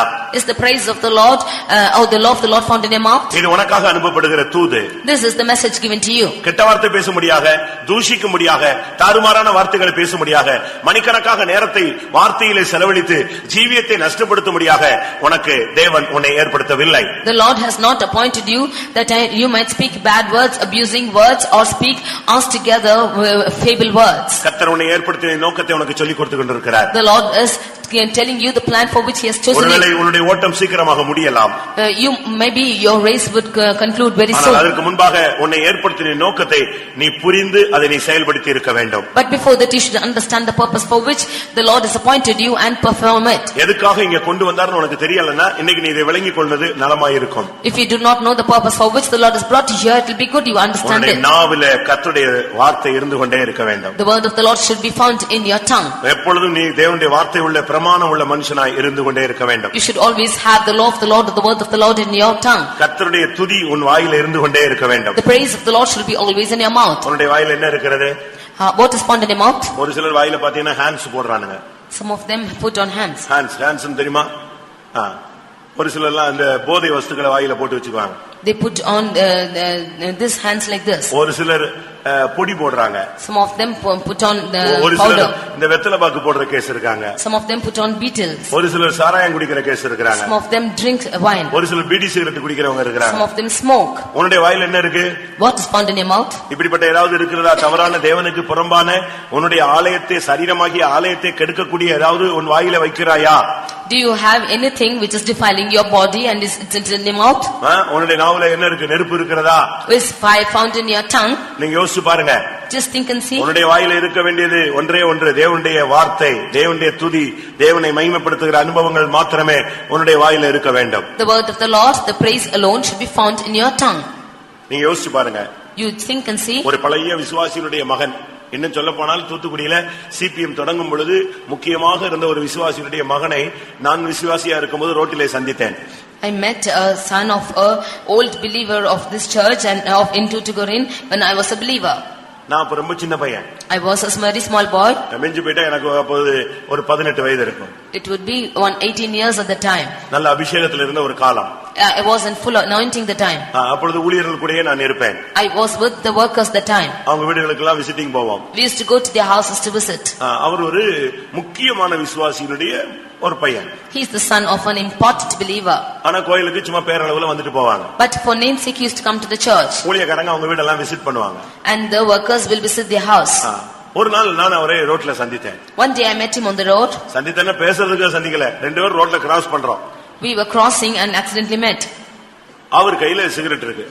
He had a cigarette in his hand. என்னைய பார்த்துட்டு நான் எத்தனை வயசு? 18 வயசு பையன். அவர் ஒரு 50 வயசு ஆளா இருப்பார். I was 18 years and he would be 50 years. நான் 3 வருஷ விசுவாசி, அவர் 30 வருஷ விசுவாசி. I was a 3 years believer and he was 30 years believer. என்னைய பார்த்துட்டு கீழே போட்டு மிதிச்சா நான் கண்டுபிடிச்சிடுவேன். If he, seeing me, if he should put down and stamp, I will find it. தூக்கி போட்டாலும் தெரிஞ்சிடும். If he should throw off also I found it. இப்ப close ஆக அப்படியே கை சுடுது, போட்டு அணைச்சு அப்படியே பிடிச்சிட்டு தோத்திரம் என்னைய பார்த்து ஏன் பயப்படணும்? நீ என் மேல ஒருத்தர் பாக்குறாரு, அவரு நீ குடிக்கிறது நல்லா போட்டோ எடுத்து தான் வச்சிருக்கிறாரு. As I am drawing close by, he just burnt his hand with that fire and he was putting it off. The Lord above is watching him. He did have that fear. அது பொத்து விட்டுருக்கும். அத பத்திலாம் அவனுக்கு கவலை இல்லை. இவனுக்கு தெரிஞ்சா போய் சொல்லிட்டான்னா நம்மள எப்படி நினைப்பாங்கன்னு நினைக்கிறான். ஆனா நான் அதுக்கு முன்னாலேயே பார்த்துட்டேன். He would have thought, if I had seen it, I will go and tell it. But before that I saw it. பிரியமானவர்களே, நம்முடைய ஜீவியத்தை கர்த்தர் கண்ணோக்கி பார்த்துக் கொண்டார். அதனால தான் ஒரு பெண் சொன்னால், நீர் என்னை காண்கிற தேவன். Dear beloved, the Lord is always watching us. Therefore, a girl, she said that thou art the Lord who seeth me. உன்னுடைய வாயிலே கர்த்தருடைய வார்த்தை நான் அருளுகிறேன் என்று அவர் சொல்லுகிறார். The Lord said that I put my words in your mouth. உன்னை ஏற்படுத்தின முதல் நோக்கம் என்னுடைய வார்த்தையை உன் வாயிலே வைக்கிறேன். The first purpose for choosing you is I have kept my word in your mouth. அதுக்கு பல காரியங்கள் இருக்கிறது. There are many reasons for it. நீ ஜெபத்துல சொல்லுகிற வார்த்தை அது அப்படியே ஆகும். The words that you tell in prayer will be just like that. பிசாசை பார்த்து நீ ஒரு வார்த்தை சொன்னால் அது அப்படியே ஆகும். Looking into Satan, if you tell a word, it will happen so. உன்னுடைய வார்த்தையின் மூலமாக கர்த்தர் உருவாக்குவார், சிருஷ்டிப்பார். Through your words, the Lord will form and create. உன்னுடைய விசுவாச வார்த்தை அநேகருடைய வாழ்க்கையை செழிப்பாய் மாற்றும். Your words of faith will establish many people's life. உன்னுடைய தீர்க்கதரிசன வார்த்தைகள் அநேகரை உயிரூட்டக்கூடியதாய் மாறும். Your words of prophecy will always bring life to the others. ஒன்று, ஒரு மனிதனை ஏற்படுத்தினது கர்த்தருடைய வார்த்தையை அவன் வாயில வைத்து பிரஸ்தாபம் பண்ணும்படியாக. The Lord has appointed a person that he might exalt his name by keeping his word in his mouth. இரண்டாவது சொல்றார், பார், நான் உன்னை பிடுங்கும்படியாக ஏற்படுத்தினேன். Secondly, he says, see, I have made to root out. எவைகளை பிடுங்க வேண்டும்? What should be rooted out? இதுவரைக்கும் நீங்கள் அதை பிடுங்கி எடுத்திருக்கிறீர்களா என்பதை பாருங்கள். Just see if you have rooted out those things. மத்தேயு 13ஆம் அதிகாரத்தை பார்க்கும் பொழுது களைகளை பிடுங்குகிற ஒரு தன்மை சொல்லப்பட்டிருக்கிறது. Matthew chapter 13 we see a practice of pulling out tares. நல்ல விதைகளை விதைத்துவிட்டு அந்த விவசாயி வீட்டுக்கு வந்து விட்டான். He has sowed good seeds and the farmer has come back அது home. வளர ஆரம்பித்தது. And it began to grow. திடீர்னு வந்து அவர்கள் வேலையாட்கள் வந்து பார்த்துட்டு வரும்போது அவங்க சொன்னாங்க, கோதுமையும் முளைத்திருக்கிறது, களையும் முளைத்திருக்கிறது. Suddenly when the workmen went and saw, they said that the wheat is also grown and also the tares. உடனே களைகளை பிடுங்கட்டுமா என்று கேட்டார்கள். They asked, shall we pull out the tares? அப்பொழுது அந்த எஜமான் சொன்னான், இப்பொழுது உடனே பிடுங்கி விடாதீங்க. They said, do not root it out immediately. அது நீ பிடுங்கும்போது நல்லதை நீ பிடுங்கி இருக்க கூடாது. When you root out, you will pluck out the good ones too. அதுக்கு ஒரு டைம் கொடுத்து அந்த களையை பிடுங்கச்சும்படியாக 30ஆம் வசனத்திலே கட்டளை இடுகிறான். In verse 30 he says, you give a certain time and then pluck it out. 13ஆம் அதிகாரம் 30ஆம் வசனத்திலே அந்த களை பிடுங்கப்படுகிற ஒரு தன்மைக்கு வருகிறது. In 13th chapter 30th verse we see of the experience of first rooting out tares. கடந்த நாட்களிலே உங்களுக்குள்ளே எனக்குள்ளே சில களைகள் முளைத்திருக்கலாம். In the last days in you and me certain tares would have been grown. நல்ல தெய்வீகமான தன்மைக்கு எதிரான சக்திதான் இந்த களை. அதுதான் பதர்களை உண்டாக்குகிறது. அது நல்ல கனி கொடுக்கக்கூடிய ஜீவியத்தை கெடுப்பது. These tares are the ones which spoils the life of fruit and wherein it brings out hay from our life. இந்த களைகள் உங்களுக்குள் முளைத்திருக்கிறதா? Has these tares been growing in you? நீங்கள் சபைக்குள்ளே முளைத்திருக்கிற களையை பிடுங்கக்கூடியவர்களாய் மாற வேண்டும். You should be the ones who are able to pluck out the tares in the church. ஒரு ஆவிக்குரிய மனுஷனுக்குள்ளே தேவனுக்கு பிரியமில்லாத அநேக காரியங்கள் முளைத்திருக்கிறது. In the spiritual children of God, many tares or which is unpleasing to the Lord is being grown on you. கல்லூரிக்கு போன பின்பு சிலருடைய சுபாவங்கள்ல களைகள் முளைக்கிறது. After going to colleges, some of their characters tares have been growing. விவாகமான பின்பு சிலருக்குள்ளே களைகள் முளைக்கிறது. After the wedding, tares have been grown in certain life. சிலருக்கு சில friends கிடைத்த உடனே சில களைகள் முளைக்கிறது. Some of them after they get certain friends, there are tares. ஒரு சிலருடைய வசதி வாய்ப்புகள் கூடும் பொழுது அந்த களைகள் முளைக்கிறது. Some of them after their facilities are growing, when the tares are growing. ஒரு சிலருக்கு தங்கள் எதிர்பார்த்தது நடக்காத பட்சத்திலே களைகளை அனுமதித்து விடுகிறார்கள். துஷ்ட சுபாவங்களுக்கு இடம் கொடுக்கிறார்கள். விரக்தியின் உச்சிக்கு களைகளை நட்டு விடுகிறார்கள். Some of them when what they expect does not come to pass in their life, then they give room for the tares and go to the extent of their grief and they become tares. உன்னை நான் பிடுங்கும்படியாக ஏற்படுத்தி இருக்கிறேன். I have caused you to root out. உனக்குள்ளே முளைத்திருக்கிற அந்த களைகளை நீ பிடுங்கி எடுக்க வேண்டும். You should root out the tares which is grown up in you. மத்தவங்கட்ட நீ போய் பிடுங்கி எடுக்க வேண்டிய அவசியம் கிடையாது. You need not grow into the others and root out things. நம்மில் அநேகர் அதைத்தான் செய்ய முடியாத முயற்சி எடுக்கிறார்கள். We are only practicing to do that thing alone. மற்றவன் கண்ணில் இருக்கிற துரும்பு எடுக்காத, உன் கண்ணில் இருக்கிற உத்தரத்தை எடுத்து பாருங்க கர்த்தர் சொல்லுகிறார். Do not take the beam from the other's eye, but you take out the dust from your eye. பின்மாறி போய் You backslide. சபித்து சத்தியம் பண்ணி மறுதலித்து போனதானே பேதுரு. Peter who cursed and who backslided. மறுபடியும் ஊழியத்தை விட்டு மீன் பிடிக்க போன ஒரு பேதுரு. One who backslided and went back to fishing. கர்த்தர் அவனை மறுபடியும் நேசித்து அவனை அழைத்து ஊழியத்தை கொடுக்கிறார். The Lord loved him and gave back the ministry to him. அவனுக்கு ஊழியத்தை கொடுத்து முடித்த அடுத்த செகண்ட்ல After he gave the ministry the next second, யோவான் வந்து கொண்டிருந்தான். John is coming that way. உடனே பேதுரு உடனே இயேசுவை கூப்பிட்டு சொன்னான், ஏன் காரியத்தை கிளியர் பண்ணிட்டீங்க, இப்ப இவன் வர்றானே இவன் கதை என்னன்னு கேட்டான். Immediately Peter looking unto Jesus said, you have cleared my matter, what about this one who is coming? அவன் சொல்றான், என்னுடைய காரியம் கரெக்ட், சரி எனக்கு ஊழியத்தை கொடுத்துட்டீங்க மன்னிச்சிட்டீங்க, இப்ப இந்த வர்றானே இவன் கதை என்னன்னு. He said, it's good that you have given the ministry to me, what about this person who is coming? யோவான் எழுதின சுவிசேஷம் 21ஆம் அதிகாரம் 21ஆம் வசனத்திலே பேதுரு இயேசுவை நோக்கி, ஆண்டவரே இவன் வருகிறானே இவன் காரியம் என்ன என்று கேட்டான். In John's Gospel 21:21, Peter saying unto Jesus said, what shall this man do? அதுக்கு பதில் என்ன சொன்னார்? What did Jesus reply? நான் வருமளவும் இவனுக்கு எனக்கு சித்தமானால் உனக்கு என்ன, உன் கதையை பார்த்துட்டு நீ போயிட்டேன்னு சொன்னார். If I will that he tarry till I come, what is that to thee, follow thou me? இன்னைக்கு அநேகர் மத்தவங்கள்ட்ட குடும்பங்கள்ல இருக்கிற கலைகள் எல்லாம் சுட்டி காட்டி பிடுங்கிறதுக்கு என்னென்ன முயற்சி எடுக்கிறானோ ட்ரை பண்றாங்க. ஆனா இங்க வீட்டுக்குள்ள ஒரு பெரிய மரம், காட்டு மரம் முளைச்சிருக்கு. இதை பிடுங்கிறதுக்கு அவனுக்கு அறிவு இல்ல, சிந்தையும் இல்ல. அதுக்கு குறித்த எண்ணங்களும் குறைவுகளை சுட்டி காட்ட யாரும் இல்லை. Today many of them are trying to remove or root out the tares in others' life and families, but they have a wild tree growing in their life, in their house, they are not able to pluck it out. எங்கேயோ ஒரு வீட்ல ஒரு சின்ன களை முளைச்சிருக்கு, அதை நீ சுட்டி காட்டுற. உன் வீட்ல ஒரு காட்டத்தி மரமே இருக்கு, அதை பத்தி உனக்கு அறிவு எங்க இருக்கிறது? There is some tare growing somewhere else, but there is a wild fig tree growing in your house, and you have no wisdom concerning it. மத்தவனுடைய கண்ணுல ஒரு துரும்பு விழுந்து கிடக்கு, அதை போய் நீ ஆராய்ச்சி பண்ற. உன் வீட்டு உன் கண்ணுக்குள்ள ஒரு பெரிய உத்தரமே இருக்கு. உத்தரம் என்னது? இதே மாதிரி பீம், அதுக்கு பேர் தான் தமிழ்ல உத்தரம். There is only the dust in the other's eyes, but you have a great beam, and you are not mindful of it. இதை நீ பிடுங்க வேண்டியது அவசியம். You have to pluck this out. பிரியமானவர்களே, களைகளை பிடுங்கிறதுக்கு கர்த்தர் உங்களை ஏற்படுத்தி இருக்கிறார். Dear beloved, the Lord has appointed you that you should root out tares. உன்னுடைய இருதயத்தில் இருக்கிற களைகளை பிடுங்க. You root out the tares in your heart. உன்னுடைய மனதில் இருக்கிற களைகளை பிடுங்க. You root out the tares in your mind. நியாயாதிபதிகள் 16:14 பார்க்கும் பொழுது, Judges 16:14. நியாயாதிபதிகள் என்ன பார்க்கும் பொழுது, When we read in Judges, சிம்சோனை கட்டி வைத்து விட்டார்கள். Samson was tied up. ஒரு நெசவு பாவோடு அவனை இழுத்து அவனை கட்டி வைத்து விட்டார்கள். He was tied up with a rope. அவனுக்குள்ளே ஒரு அபிஷேகம் வந்தது. And there was anointed coming அவன் to அந்த him. நெசவு பாவு எல்லாத்தையும் மொத்தமா புட்டிங்கி இழுத்துட்டு வெளியே வந்து விட்டான். He took out the rods or cords which were tied, and he came out. இதுல இருந்து என்ன விளங்கிக் கொள்ளுகிறோம்? What do we understand from this? எந்த கட்டுகளிலும் நீ இருக்கக்கூடாது. கட்டுகளை நீ புட்டிங்கி வெளியே எடுத்துக்கொண்டு உன்னுடைய ஜீவியத்தை விடுதலையாகவே எப்பொழுதும் பாதுகாக்கும்படியாக கர்த்தர் உன்னை ஏற்படுத்தி இருக்கிறார்.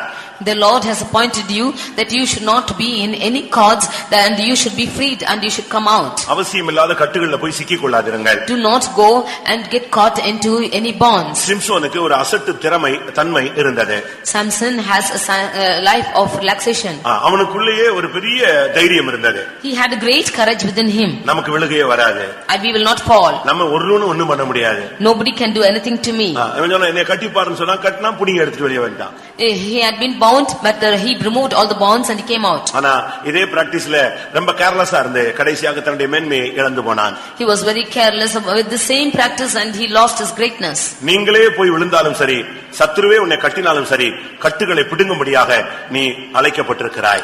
If you yourself have gone and bound yourself, or the enemies have bound you, you are called to free from bonds. மத்தேயு 15:13 பார்க்கும் பொழுது, Matthew 15:13.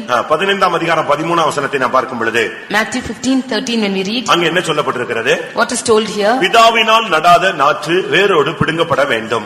The plant which has been planted without the God the Father should be plucked out. தேவனுக்கு பிரியமில்லாத எதையாவது நீங்கள் உங்களுக்குள்ளே வளர்த்துக் கொண்டே வராதிருங்கள். You should not grow up anything which is not pleasing to the Father. ஒரு சிலர் சொல்லுவாங்க எல்லாம் நல்லது, ஆனா இந்த ஒரு கேரக்டர் தான் இவர் சரியில்லைம்பாங்க. அதுதான் பிதாவினால் பிரியமில்லாத சுபாவம். They say every character is good, but only one character is wrong. That is only not pleasing to the Father. ரொம்ப அன்பு. ஒரு சிலர் சொல்றாங்க பாத்தீங்களா, எங்க வீட்டுக்காரர் ரொம்ப நல்லவர், குடிக்காட்டா நல்லவர். Well, some persons say that my husband is very good if he does not drink. அதாவது குடிக்காவிட்டால் நல்லவர், குடிச்சிட்டா if he does not drink he is good, otherwise. அதாவது அவங்க என்ன சொல்றாங்கன்னா, குடிக்காத பட்சத்துல அவர் நல்லவர், குடிச்சிட்டாருன்னா குடியை கெடுத்துருவாரு.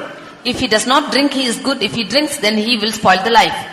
நீங்க சரியான விதத்தில் தேவனுக்கு பிரியமில்லாத எதையாவது உங்களுக்குள்ள வச்சிருக்கீங்களா, அதை முடிவுக்கு கொண்டு வாங்க. If you have anything which is not pleasing to the Lord, you bring it out. தேவனுக்கு பிரியமில்லாத உங்க வீட்ல இருக்கா? Have you got anything which is displeasing the Lord? தேவனுக்கு பிரியமில்லாத உங்களுடைய பீரோல இருக்கா? Have you got anything in your bureau without pleasing the Lord? தேவனுக்கு பிரியமில்லாத சூட்கேஸ்ல இருக்கா? Have you got suitcases which the Lord is not pleased with? தேவனுக்கு பிரியமில்லாத உங்க வீட்டு ஷோகேஸ்ல வச்சிருக்கீங்களா? Have you got anything in your showcase which is not pleasing the Lord? இந்த சில வீடுகள ஷோகேஸ்ல போனீங்கன்னா அந்த குளு மாதிரி வச்சிருப்பான். இவன் பிறக்கும்போது 3ஆம் கிளாஸ்ல விளையாண்டதெல்லாம் வச்சிட்டு இருக்கான். Some of them will keep some idols in the showcases which they have played when they were 3rd standard. புரியுதா? இவங்க பிறக்கும்போது 2 வயசுல விளையாண்டதெல்லாம் இன்னும் வச்சுக்கிட்டு அதை ஒரு சில மாதிரி ரூம்ல வச்சுக்கிட்டு வாசல்ல அதுக்கு தான் ஃபர்ஸ்ட் இடம். ஒரு வசனம் எழுதி போடுறதுக்கு சிந்த வரல. That which they played with when they were in the 2nd or 3rd, they kept it in the showcase and they have not put a verse in their door. இல்லனா வாத்து, குருவி, குரங்கு எல்லாம் அதுல உட்கார்ந்திருக்கும். And every bird and monkey is found seated inside. அது 2 வயசு ஆயிடுச்சு, பிள்ளைக்கு 3 வயசு ஆயிடுச்சு. இன்னும் 3 வயசு ட்ரெஸ்ஸையும் 30 வயசுலயும் போட்டுட்டு இருக்க இல்லையே. அதே மாதிரி இதெல்லாம் தூக்கி குப்பையில போட்டு அடுத்து நீ மெச்சூரிட்டில கடந்து வாருங்க. You should throw off all these things which you had when you were 2 and 3 years, and you should come to maturity. புதுசா வீடு கட்டினா ஷோகேஸ் தேவையில்லை. அப்படி ஷோகேஸ் இருந்துச்சுன்னா அருமையான வசனங்கள் எழுதி போடுங்க. If there's no need for a showcase in a new built house, if you have a showcase, then you should put up verses. உனக்குள்ளே தேவனுக்கு பிரியமில்லாதது எதெல்லாம் இருக்கோ அதெல்லாம் பிடுங்க முடியாத கர்த்தர் உன்னை ஏற்படுத்தி வைக்கிறார். All that is not pleasing to the Lord wants to root it out from your life. அடுத்து நான் உன்னை இடிக்க முடியாத ஏற்படுத்தினேன். Nextly, I have caused you to pull down. யாரை போய் இடிக்கிறது? Whom should you pull down? மத்தவங்களை போய் இடிக்கிறதா? Should you go and dash against the others? மத்தவங்களுடைய ஊழியத்தை இடிச்சு நாசம் பண்ணிறதா? Or should you go down and put down the others' ministry? மத்தவங்களுடைய நல்ல நேமை இடிச்சு காலி பண்ணிறதா? Should you go and put down the others' name? மத்தவங்களுடைய குடும்பத்தை போய் இடிப்பதா? Or should you go and put down the others' families? நீ இடிக்க வேண்டியது என்ன? What should you pull down? உபாகமம் 7 அதிகாரம் 5 வசனத்தை பார்க்கும் பொழுது Deuteronomy 7:5. அந்நிய பலிபீடங்கள் சிலைகளை நீ இடிக்க வேண்டியது அவசியம். You should pull down the alien graves and images. உனக்குள்ள வைத்திருக்கிற விக்கிரகங்கள் எல்லாம் நீ உடைச்சு எடுக்கணும். You should take out the idols which are found in you. ஒரு சிலருக்கு பிள்ளைகள் பெரிய விக்கிரகமாக இருக்கிறார்கள். Some of them have their children as a great idol. ஒரு சிலருக்கு மனைவிகள் பயங்கர விக்கிரகமாக இருக்கிறார்கள். Some of their wives are found as a great idol. ஒரு சிலருக்கு புருஷன்மார் விக்கிரகமாக இருக்கிறார்கள். Some of their husbands are a great idol.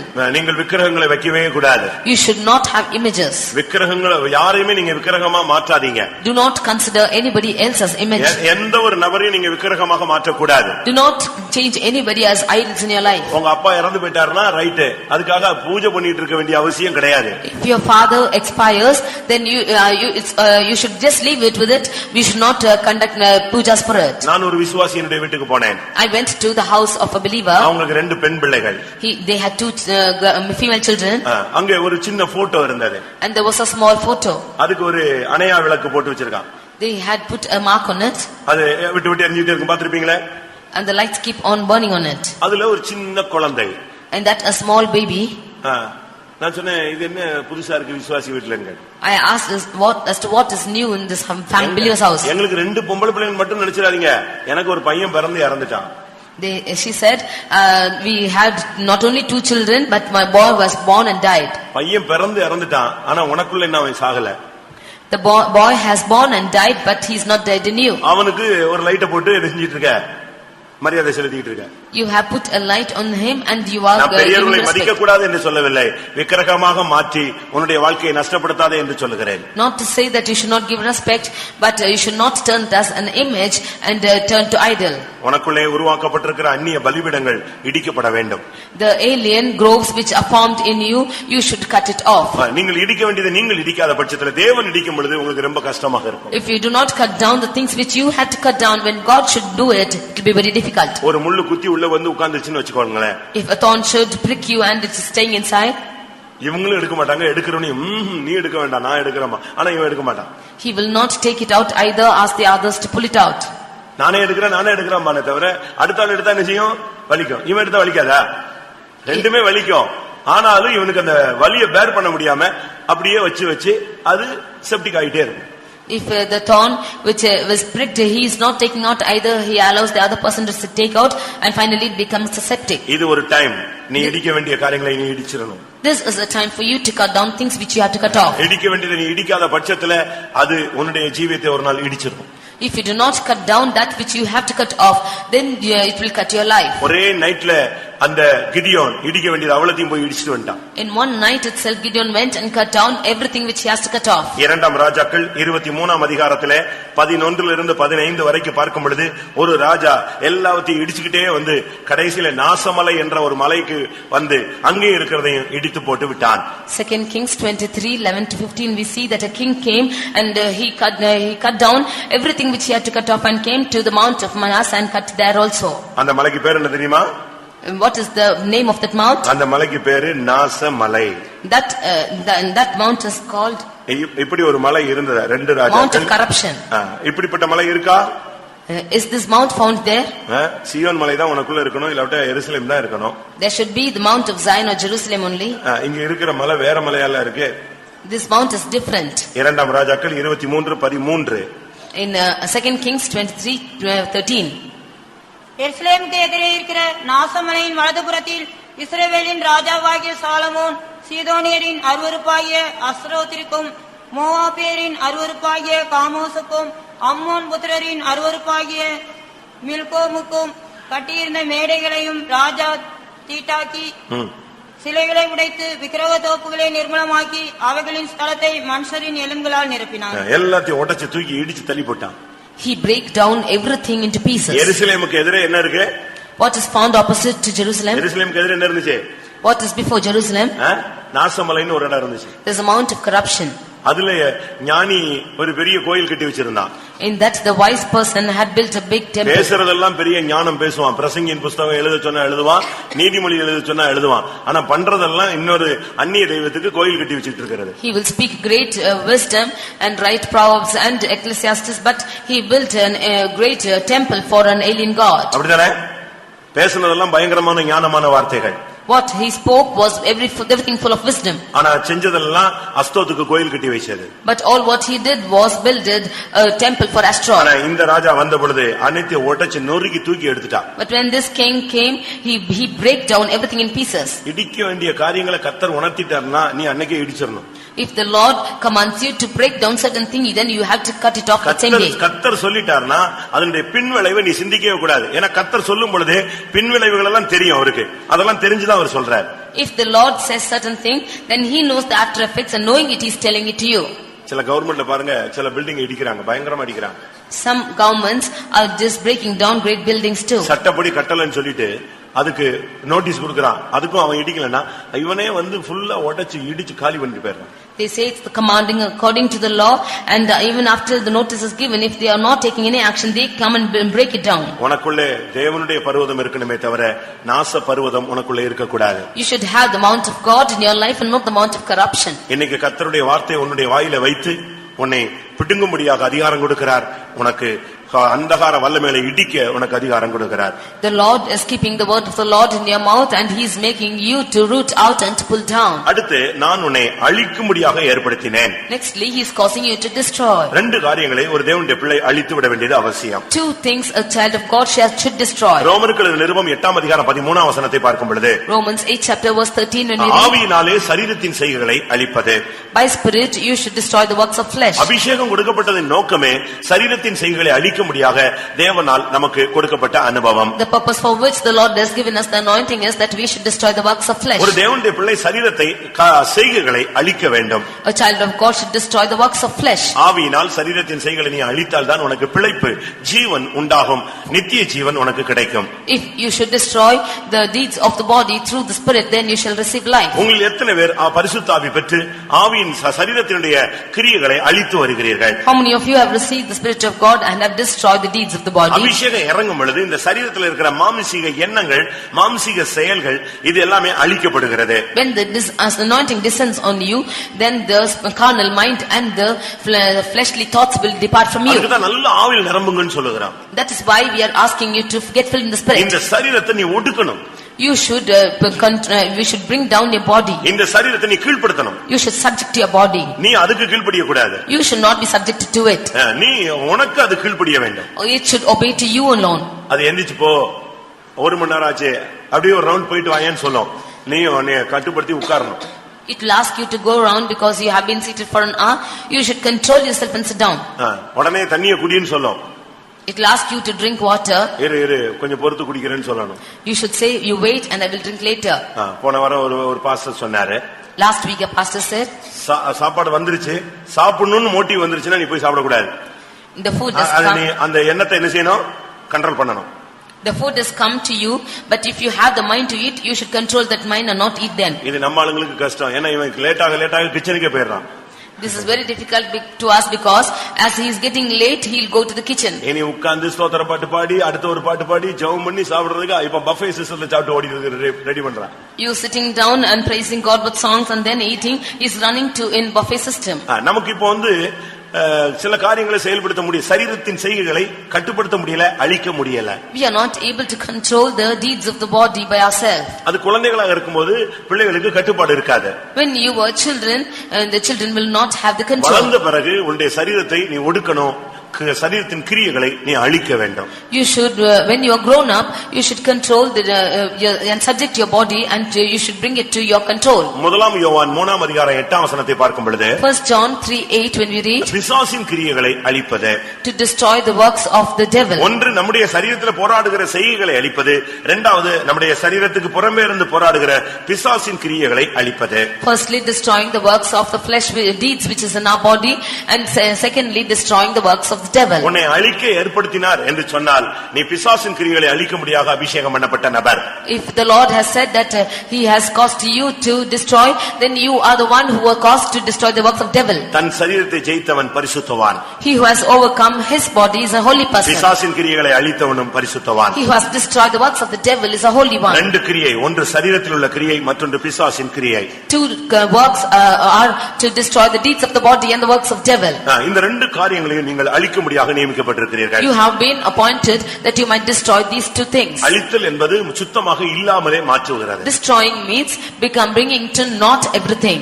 திருடன் நம்மை அழிக்கும்படியாக முயற்சி எடுக்கிறான். Thief is coming to destroy us. நீங்கள் அவனை அழிக்கும்படியாக நீங்கள் கிரியை செய்ய வேண்டும். You have to work that you might destroy him. இதுதான் தேவன் எரேமியாவை ஏற்படுத்தின ஒரு திட்டம். This is the plan for which the Lord had appointed Jeremiah. அபிஷேகம் பண்ணிட்டு கையை கால ஆட்டிட்டு லேசா அமைதியா இருந்துட்டு ஸ்தோத்திரம் பண்ணிட்டு ரெண்டு அந்நிய பாஷை பேசிட்டு போறதில்ல. உன்னுடைய சரீரத்துல போராடுகிற எண்ணங்கள், இச்சைகள், உன்னுடைய சரீரத்தை நீ கிரியைகளை அழித்து நீ பிராக்டிஸ் எடுக்கணும். He is giving you the anointing not to just get filled in it and walk off like that, but you have to destroy the deeds of your body which is striving with you. ஏனென்றால் இந்த சரீரம் மீட்படையக்கூடிய ஒரு சரீரம். Because this body is one to be transformed. மாம்சத்தில் இருந்து நான் என் தேவனை பார்ப்பேன். Being in this fleshly body I will see the Lord. அந்நிய கண்கள் அல்ல, என் சொந்த கண்களே அவரை காணும். Not with strange eyes but my own eyes shall see him. ஐந்தாவதாக உன்னை நான் கவிழ்க்கும்படியாக ஏற்படுத்தி இருக்கிறேன். Fifthly, I have chosen to throw down. எதை கவிழ்ப்பது? What should you throw down? இந்த கவிழ்ப்பதுன உடனே ஒரு சிலருக்கு குடும்பம் மத்த குடும்பத்தை போய் கவிழ்த்துட்டு வந்துருவாங்க. Throwing down means one family will go and throw down the other family. அந்த வேலை எல்லாம் செய்யவே கூடாது. Should not do that thing. மற்றவங்களுடைய குடும்பத்தை கவிழ்க்கிற வேலை செய்ய கூடாது. You should not do the works which throws down the other family. ஒரு எஜமானிடத்தில் அவனுடைய வேலைக்காரனை குறை சொல்லாதே. You do not go and complain about a servant to the master. ஒரு தாயினிடத்தில் போய் அந்த பிள்ளையை குறை சொல்லாதே. Do not go and complain about the child to the mother. ஒரு புருஷனிடத்தில் போய் மனைவியை பற்றி குறை சொல்லாதே. Do not go and complain about the wife to the husband. இதெல்லாம் நீங்க படிச்சுக்கணும். All these you should learn. ஒரு சிலருக்கு தங்க வீட்டை விட்டுருவாங்க, இவங்க போய் எல்லாம் மத்த குடும்பத்தை தான் பார்த்துட்டே இருப்பாங்க. Some of them leaving their own families will go and always keep looking on the others. அநேகர் மற்றவர்களுடைய குடும்பத்தை கவிழ்த்து போடுகிறார்கள். Many of them throw down the other families. நாம் அப்படிப்பட்ட கிரியைகளை செய்யக்கூடாது. We should not do such works. தீத்து முதலாம் அதிகாரத்தை பார்க்கும் பொழுது Reading in Titus chapter 1 11ஆம் வசனத்திலே verse 11, அவர்கள் வாயை அடக்க வேண்டும். they should stop their mouth. தகாத வேளைகளை உபதேசிக்க கூடாது. They should not preach unwanted words. அப்படி தகாதவளை உபதேசித்து முழு குடும்பத்தையும் கவிழ்த்து போடுகிறார்கள். They are preaching unwanted things and they are putting down the families. இந்த கவிழ்த்து போடுகிறதை நான் இப்பொழுது பிரசங்கம் பண்ண வரவில்லை. I did not come to preach this putting down. குடும்பத்தை கவிழ்க்க உனக்கு தேவன் அதிகாரம் கொடுக்கவில்லை. The Lord did not give you authority to throw down families. அந்த அதிகாரம் கிடையாது. It's not that authority. இங்கே கவிழ்க்க வேண்டிய காரியங்கள் 3 இருக்கிறது. There are 3 things which you have to throw down. நமக்குள்ளே நாம் சில காரியங்களை கவிழ்க்க வேண்டியது அவசியம். We have to throw down certain things in our life. இயேசு ஒரு நாள் தேவாலயத்துக்கு கடந்து போனார். Once Jesus went to the temple of the Lord. அப்பொழுது ஆலயத்தின் நிலவரம் மிகவும் பரிதாபமாக இருந்தது. At the time the state of the temple was so pathetic. அந்த ஆலயம் Kallar குகையாக மாற்றப்பட்டிருந்தது. That temple of God was turned to the house of thieves. அப்பொழுது அதை குறித்து அவருக்கு மிகுந்த விசனமும் பக்தி வைராக்கியமும் உண்டானது. He was very much grieved and he was zealous concerning the house of God. அப்பொழுது அவர் உள்ளே சென்றார். He went inside. மத்தேயு 21ஆம் அதிகாரம் 12ஆம் வசனத்தை பார்க்கும் பொழுது In Matthew's Gospel chapter 21 verse 12, அவர் உள்ளே போய் எல்லாரையும் துரத்தினார். he went inside and chased everyone. 2 காரியங்களை கவிழ்த்தார். He cast down certain things. ஒன்று காசுக்காரருடைய பலகைகளை கவிழ்த்தார். இரண்டாவது புறாவிக்கிறவருடைய ஆசனங்களை கவிழ்த்தார். He overthrew the tables of the money changers and secondly he threw down the seats of those who sold towels. இயேசு கவிழ்த்த 2 காரியங்கள். There are 2 things which Jesus overthrew. கர்த்தருடைய பரிசுத்த நாமத்துக்கு மகிமை உண்டாவதாக. Glory be to the holy name of the Lord. இந்த காசுக்காரர்கள் என்று சொன்னால் மணி எக்ஸ்சேஞ்சர், அதாவது பணம் வட்டிக்கு விடுகிற ஒரு கூட்டம். Money exchangers are the ones who lent for debt. காசுக்காரர்கள். They are money exchangers. இந்த இது அவன்கிட்ட போய் கொஞ்ச நாள் காசு கொடுத்து வச்சா அவன் வட்டியோடு கொடுப்பான். If you would give him some money, then he will bring it back with the debt for it. இவங்க எப்படி டெக்னிக் எப்படி தெரியுமா? Yeah, what is their technique is? இவங்க அங்க உட்கார்ந்துட்டே இருப்பாங்க. They will be seated there. தேவாலயத்துக்குன்னு ஒரு பணம் வச்சிருந்தாங்க. They have the money for the temple of இவங்க God. அந்த பணத்தை கொண்டு வந்து இந்த கொடுத்தா இதுக்கு ஒரு கமிஷன் வாங்கிட்டு அதுக்கு ஒரு டோக்கன் கொடுக்கறாரு. If that money is brought to them, then they'll give it with the commission and give the token for it. இது அவங்களுடைய தொழில். This is their business. நீங்க இப்படி யாராவது வட்டி வாங்குறது, கமிஷன் வாங்குறது, இப்படிப்பட்ட தொழில் ஏதாவது தேவனுக்கு புறம்பான ஏதாவது செய்து கொண்டிருக்கிறீர்களா? Are you lending or taking the money for usury and doing things contrary to God? அடுத்து புறாவிக்கிறவருடைய ஆசனங்களை கவிழ்த்தார். Nextly, he overthrew the seats of the ones who sold out. பரிசுத்த ஆவிக்கு விரோதமான எந்த ஒரு செயலும் உங்களுக்குள்ள இருக்க கூடாது. There should not be any act against the Holy Spirit in you. இந்த காசுக்காரர்கள் இன்றைக்கு சபைக்குள்ளே வரக்கூடாது. Money changers should not come into the church. நம்முடைய சபைக்குள்ளே வந்துட்டு நாம் வட்டி வாங்குறது, வட்டிக்கு கொடுக்கிறது, இந்த தொழில் செய்யக்கூடாது. We should not exact money or give money for usury. விசுவாசிகள் யாரும் தயவு செய்து பணம் கொடுக்கல் வாங்கல் செய்ய வேண்டாம். The believers should not take or lend money for each other. விசுவாசிகள் வட்டிக்கு கொடுக்கிறவர்கள் இருந்தால் நீங்கள் ராபோஜனம் எடுக்க கூடாது. If you are lending your money for usury, you should not take communion. இவங்க ரொம்ப ஃப்ரெண்ட்ஸா இருக்கும்போது கொடுத்துக்குவாங்க. பிரச்சனை வந்த உடனே பாஸ்டர் வருவாங்க. யார்ட்ட கேட்டு கொடுத்தேன்னு சொன்னா அது அப்பொழுது நம்பி கொடுத்துட்டேன்னு சொல்லுவாங்க. அதனால இந்த காசு கொடுக்கல் வாங்கல் பஞ்சாயத்து சபைக்குள்ள வரவே கூடாது. ஊழியக்காரங்க பக்கத்துல வரக்கூடாது. உன்னால முடிஞ்சா வாங்கிக்கோ, இல்லன்னா ஸ்தோத்திரம் பண்ணி விட்டுரு. அப்படி சிந்தனை நீ கொடுக்கணும். If they were good friends, then they would lend and borrow, and finally when they are not able to return it, they will come back to the pastor. And believers should not have this practice. If you have money, you lend it, but you should not leave it for usury. நான் வேதவசனத்தின் ஆதாரத்தோடு பேசுகிறேன். From the word of God I speak to you. கைமாறு கருதாமல் என்ன செய்? கடன் கொடு. You lend to others without expecting it back. ஒருவரில் கேட்கிற எவனுக்கும் முகம் காணாமல் கொடுத்து விடு. Everyone who asks you, you give to him without change in your face. அன்னைக்கு நீ நினைச்சுக்கணும் இது ஸ்தோத்திரம் கர்த்தருக்கு கொடுத்துட்டேன்னு நினைச்சுக்கணும். That day you should think that you have given it to the Lord. அவங்க திரும்பி தராட்டாலும் உனக்கு திரும்பி கேட்க கூடாத ஒரு கேட்க மாட்டேன் என்கிற மனப்பக்குவம் இருந்தால் என்ன செய்?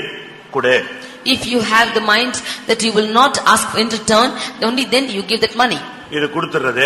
You give that money. ஃப்ரெண்ட்ஸா இருக்கும்போது ஒரே வண்டியில ஓடிட்டே இருக்கிறது. And when they were friends, they will just run on in the same vehicle. ஆனா கொடுக்க முடியாத ஒரு பட்சம் வரும்போது இவன் சபையை விட்டு ஓடிடுவான், இல்லாட்ட இவன் அவனை சபையை விட்டு துரத்திக்கிட்டே இருப்பாங்க. சண்டே சர்வீஸ்ல வந்து காசு காசு காசுன்னு இருப்பான். When he is not able to give back the money that he has borrowed, then he will leave the church or the other and keeps following him. திரும்பவும் சொல்லுகிறேன். Again I repeat. எந்த விசுவாசிகளுக்கு நீங்கள் காசு கொடுக்கிறதா இருந்தால் அது கர்த்தருக்காக கொடுத்தது போல கொடுத்து விடு. காணிக்கை கொடுத்த மாதிரி கொடுத்துரு. The believer, if you are giving money to another believer, you give it to the Lord as you are giving an offering. அந்த மனப்பக்குவம் இல்லனா கொடுக்காத. If you do not have that mind, do not give. எனக்கு கொடுக்க ஏவுதல் இல்லன்னு சொல்லிட்டு போய்டு. You say I do not have the inspiration to give and you go. கொடுத்துட்டு பஞ்சாயத்து பண்ண கூடாது. You giving the money, you should not conduct this panchayat. Bible சொல்லுது கேட்கிற எவனுக்கு நெஞ்சிரே கொடுத்துருன்னு. And the word of God says to anyone who asks you give. ஆனா அவனை போய் வழியிலே கழுத்து நெரிக்காதே சட்டையை பிடிக்காதேன்னு தான் சொல்லி இருக்கு. But do not go take hold of his neck or take hold of his garment. அவனை போய் கழுத்து நெரிச்சிட்டு இப்பமே ஒரு காசு குறைவின்றி கொடுன்னுலாம் கேட்காதன்னு சொல்லி இருக்கு. Do not catch hold of his neck and say you return back my money without even a penny. எப்படி கொடுக்கக்கூடிய மனப்பக்குவம் இருந்ததோ அதே போல கேட்காமல் இருக்கிற மனப்பக்குவத்தை நீ கிறிஸ்துவுக்குள் பெற்றுக்கொள்ள வேண்டும். As you have the mind to lend, you also should get that mind from the Lord that you might not receive it from him. அதையும் தாண்டி அவன் கொடுத்துட்டானா நீ பாக்கியவான் வாங்கிக்கொள். Had he given it back, then you are blessed, you receive it. ஒரு சிலர் இதனால விசுவாசிகள்ட்ட வாங்கிட்டு கொடுக்கிறதே கிடையாது. Because of this, some of them borrow money but do not give back. நீ விசுவாசிட்ட வாங்கினாலும் அந்நியன்ட்ட வாங்கினாலும் நீ திரும்பி கொடுக்காவிட்டால் துன்மார்க்கன். If you get it from the believer or from a stranger, then if you do not return back the money, then you are a wicked person. சங்கீதத்தில் என்ன சொல்லி இருக்கிறது? What is said in Psalms? துன்மார்க்கன் தான் வாங்கின கடனை திரும்பி கொடாது இருக்கிறான். The wicked does not repay the money that he has borrowed. ஒரு சிலர் துன்மார்க்கனா சபைக்குள்ள உட்கார்ந்துட்டு பாஸ்டர்டா போய் சொல்லு, அவர் என்ன செய்ய முடியும்? இவன் கொடுத்தா நான் பாஸ்டர் வாங்கி தருவாரு. Some of them as wicked person, they say that you go and tell the pastor, I'm not bothered about it. கேட்கும்போது கால்ல விழுற, அடுத்து அவன் கேட்கும்போது நீ முதுகுல குத்துற. When he is asking for the money, he is falling on his feet and he is asking. When he has to repay, then he is backing him off. நான் சொல்றது சரியா தவறா? Is it wrong or right? ஒருத்தண்ட காசு வாங்கும்போது கால்ல விழுந்து brother sister ஐயோ உங்க வீட்டுக்காரருக்கு தெரியாமலே கொடுத்துருங்க, உங்க வீட்டுக்காரமாவுக்கு தெரியவே வேண்டாம், பாஸ்டருக்கு தயவு செய்து சொல்லிடாதீங்க, இப்படி எல்லாம் சொல்லிட்டு கால்ல விழுந்து வாங்கிட்டு போயிடுற. திருப்பி அவன் கேட்டா எந்த பாஸ்டர் அப்படிங்கிறது. When they borrow the money, they fall at their feet and say, do not tell your husband or your wife and neither the pastor. But when they are not returning, they say, which pastor is it? You இப்படி யாராவது இருந்தால் நீ சபையை கல்லர் குகையாக மாற்றுகிற ஒரு ஆள். If you are a member like that in the church, then you are turning the temple of God into the thieves. இன்னைக்கு இந்த காசுக்காரனுடைய சுபாவம் கவிழ்க்கப்பட்டு போணும். Today, the thought of this money changer should be overthrown. இரண்டாவது புறாவை விற்க கூடாது. Secondly, you should not sell doves. அப்படினா என்ன அர்த்தம்? What is the meaning? பரிசுத்த ஆவியை இழந்து போவதை காண்பிக்கிறது. This is showing the experience of losing the Holy Spirit. இந்த character நீ உனக்குள்ள வரவே கூடாது. This character should not come into you. கபடான தன்மை பரிசுத்தமான தன்மையை நீ விற்று போட கூடாது. You should not sell the holy tendency in you. புறா கபடற்ற ஒரு தன்மை. So dove has no defilement. அதை நீ விற்று விட கூடாது. அதை விற்று போட கூடாது. You should not sell that. நீ அதை விற்று விட்டால் உன்னுடைய ஜீவிதத்திலே பொய்யும் கபடும் உன்னை சூழ்ந்து கொள்ள ஆரம்பிக்கும். If you sell it, then you will have defilement and you will have lies in your life. இரண்டாம் பேதுரு 2ஆம் அதிகாரம் 6ஆம் வசனத்திலே பார்க்கும் பொழுது 2 Peter 2:6 when you see, இங்கே கர்த்தரே சோதோம் குமாராவை கவிழ்த்து போட்டார். here the Lord himself overthrew Sodom and Gomorrah. நமக்குள்ள சோதோம் குமாரா உருவாக்க கூடாது. எருசலேமும் சீயோனும் உருவாக்கப்பட வேண்டும். There should be no Sodom and Gomorrah formed in us, but Zion and Jerusalem should be formed in us. நமக்குள்ளே உருவாக்கப்பட வேண்டியது ரெண்டு சிட்டிஸ், அதாவது ஒன்று எருசலேம் மற்றொன்று சீயோன். The cities which should be formed in us is Zion and Jerusalem. ஆனால் சோதோமும் கொமோராவும் நமக்குள்ள உருவாகி இருந்தால் இன்றைக்கு அதை கவிழ்த்து போடுங்கள். But if Sodom and Gomorrah has been formed in us, you overthrow it. அது நியாயத்தீர்ப்பின் வாழ்க்கை. That is a life of judgment. தேவன் அங்கீகரிக்காத வாழ்க்கை. That's a life which the Lord does not accept. தேவன் அங்கீகரிக்காத ஒரு ஊழியமும் ஜீவியமும் நம்ம செய்யவே வேண்டாம். We should not do a life or a ministry which the Lord does not accept. ஆண்டவர் இல்ல அங்கீகரிக்காத எந்த ஒரு ஊழியமும் நீங்க செய்ய வேண்டாம். You do not do any ministry which the Lord does not accept. ஆண்டவர் அங்கீகரிக்காத எந்த ஒரு தன்மையும் நமக்கு தேவையில்லை. We do not want any character which the Lord does not accept. இன்றைக்கு இந்த காலைவேளையில கர்த்தர் உன்னோடு பேசுகிறார். உனக்குள்ளே உருவாக்கப்பட்டிருக்கிற சோதோமையும் கொமோராவையும் நீ கவிழ்ப்பாயாக. This morning the Lord speaks to you saying turn off the cities of Sodom and Gomorrah in you. Sodom கொமோரான்னு சொன்னா பாவத்தினுடைய உச்சகட்டம். Sodom and Gomorrah is the heights of sin. துன்மார்க்கத்தின் எல்லை. It shows the limit of ungodliness. இதுக்கு மேல மீட்போ ரட்சிப்போ எதுவே கிடையாது. நியாயத்தீர்ப்பு மட்டுமே உண்டு. There is no redemption of salvation but only judgment after this. கடந்த கொஞ்ச நாளுக்கு முன்பாக ஒரு நபர் மிகுந்த வியாதிப்பட்டார்.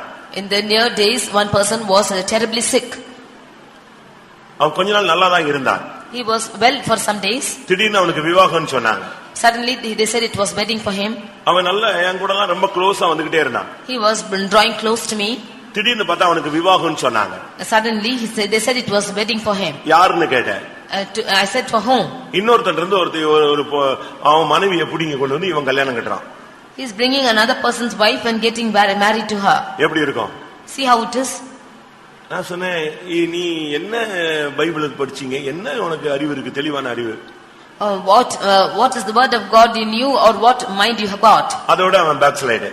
With that he backslided. அவன் ஏற்கனவே கல்யாணம் ஆகி புருஷன் இருக்கான். அவன் ஒரு பாவம் அப்பாவியான மனுஷன். அவனுக்கும் குழந்தைகள் இருக்கு. இப்ப இவனை கல்யாணம் கட்டிட்டு இவனுக்கு வீடு வாசல் இருக்குனவனே இவனுக்கும் குழந்தையை பெத்துட்டு உட்கார்ந்திருக்காங்க. She has already had a husband and they got children too, but now seeing the facilities she came and got married to him and got children and with facilities she is living here. திடீர்னு பார்த்தா இவனுடைய சகோதரன் மரிச்சு விட்டான். Now suddenly his brother died.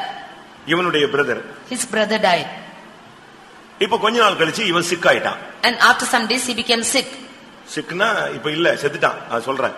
He is no more and that's why I say. வயசு ரொம்ப சின்ன வயசு. He was very young. அப்போ அவனை காப்பாத்துறதுக்காக ஆஸ்பத்திரியில கொண்டு போய் பணத்தை எல்லாரும் வாரி இறைச்சி எப்படியாவது இந்த பையனை காப்பாத்திரணும்னு ட்ரை பண்றாங்க. He went to the hospital and spent all his money to somehow save him. அப்போ கர்த்தர் அவங்க ஃபேமிலில ஒரு ஆள்கிட்ட சொன்னாராம், இவன் பொழைக்க மாட்டான், இது என் நியாய தீர்ப்பு, இவன் சாகவே சாவான்னு சொன்னாங்க. Then the Lord said, this is judgment and he will surely die, he will not live. அடுத்தவன் மனைவி எடுத்தது ஒரு குற்றம். Keeping another person's wife is a great fault. இவன் சகோதரன் செத்தானே, அவன் சாதாரணமா சாகல, இவன் கொலை பண்ணி அவன் செத்தான், சொத்துக்காக கொன்னுட்டான். His brother died, he did not die of his own, he murdered him and he died. அதனால நீ இவனுக்காக ஜெபம் பண்ணாதேன்னு கர்த்தர் சொல்லியிருக்கிறார். Therefore the Lord said, do not pray for him. அவங்க என்கிட்ட கேட்டாங்க. And they asked me, இப்படி ஒரு சத்தம் கேக்குதே, ஜெபிக்க கூடாதுன்னு எப்படி செய்யலாம் அப்படின்னு கேட்டாங்க. I hear a voice like this, not to pray, what shall I do? அப்ப ஆண்டவர் சொன்னாராம், அதுக்கு ஒரு வசனம் ஒரு வார்த்தையும் சொல்லி, மரணத்துக்கு ஏதுவான பாவம் செய்தான், ஆனபடியால் இவனுக்காக நான் வேண்டுதல் செய்ய சொல்லேன். முதலாம் யோவான் 5ஆம் அதிகாரத்துல இப்படி ஒரு வார்த்தை இருக்கு. In 1 John 5th chapter, there is a verse which says, he committed sin which is for his death, and therefore you do not pray for him. அப்ப இவங்க சொல்லிருக்காங்க, இவன் பிழைக்க மாட்டான்பா, ஏதோ பிரச்சனை ஆகுது, இவன் செத்து போயிடுவான்னு சொல்றாங்க அப்படின்னு இவங்க ஃபேமிலில சொல்லிருக்காங்க. They told that family that he will surely die because there is some problem in it. நீ சும்மா தரிசனம் சொப்பனம்னு சொல்லிட்டு இருக்க, பாரு எப்படினாலும் செலவழிச்சு அவன் நினைஞ்சிடறான், காப்பாத்திடுறான் பாரு. They said you are somehow saying that a vision and dream, but somehow we will spend the money and lakhs செலவழிச்சாச்சு. They spent lakhs and lakhs of money. இப்போ ஆல் டெவலப் ஆயிட்டே வரான், நல்லா சோமாயிட்டே வரான். Now he is recovering. இவங்களுக்கு கர்த்தர் இப்படி சொன்னாரு, அவன் எப்படி வந்துட்டு இருக்கான்? திடகாத்திரமா ஐசியூல இருந்து நார்மலுக்கு வந்தா, நார்மல் இருந்து வீட்டுக்கு வந்துட்டான். He came out from the IC ward and came to the normal ward and came back home. Doctors எல்லாம் ரிப்போர்ட் நல்லா இருக்கான் முடிஞ்சு போச்சு, எல்லாம் கிளியர் ஆயிடுச்சுன்னு சொன்னாங்க. And the doctor said that everything is cleared and he is all right. இவங்க எல்லாருக்கும் ஒரே குழப்பம். And they were all confused. அவங்களுக்கு எல்லாம் சந்தோஷம், இந்த கர்த்தருடைய வார்த்தை கேட்ட ஆளுக்கு மட்டும் என்னது இது என்ன ஒரு குழப்பமா இருக்கேன்னு யோசிச்சாங்க. Only the one who heard the voice of the Lord, they were confused. திடீர்னு காலையில all down.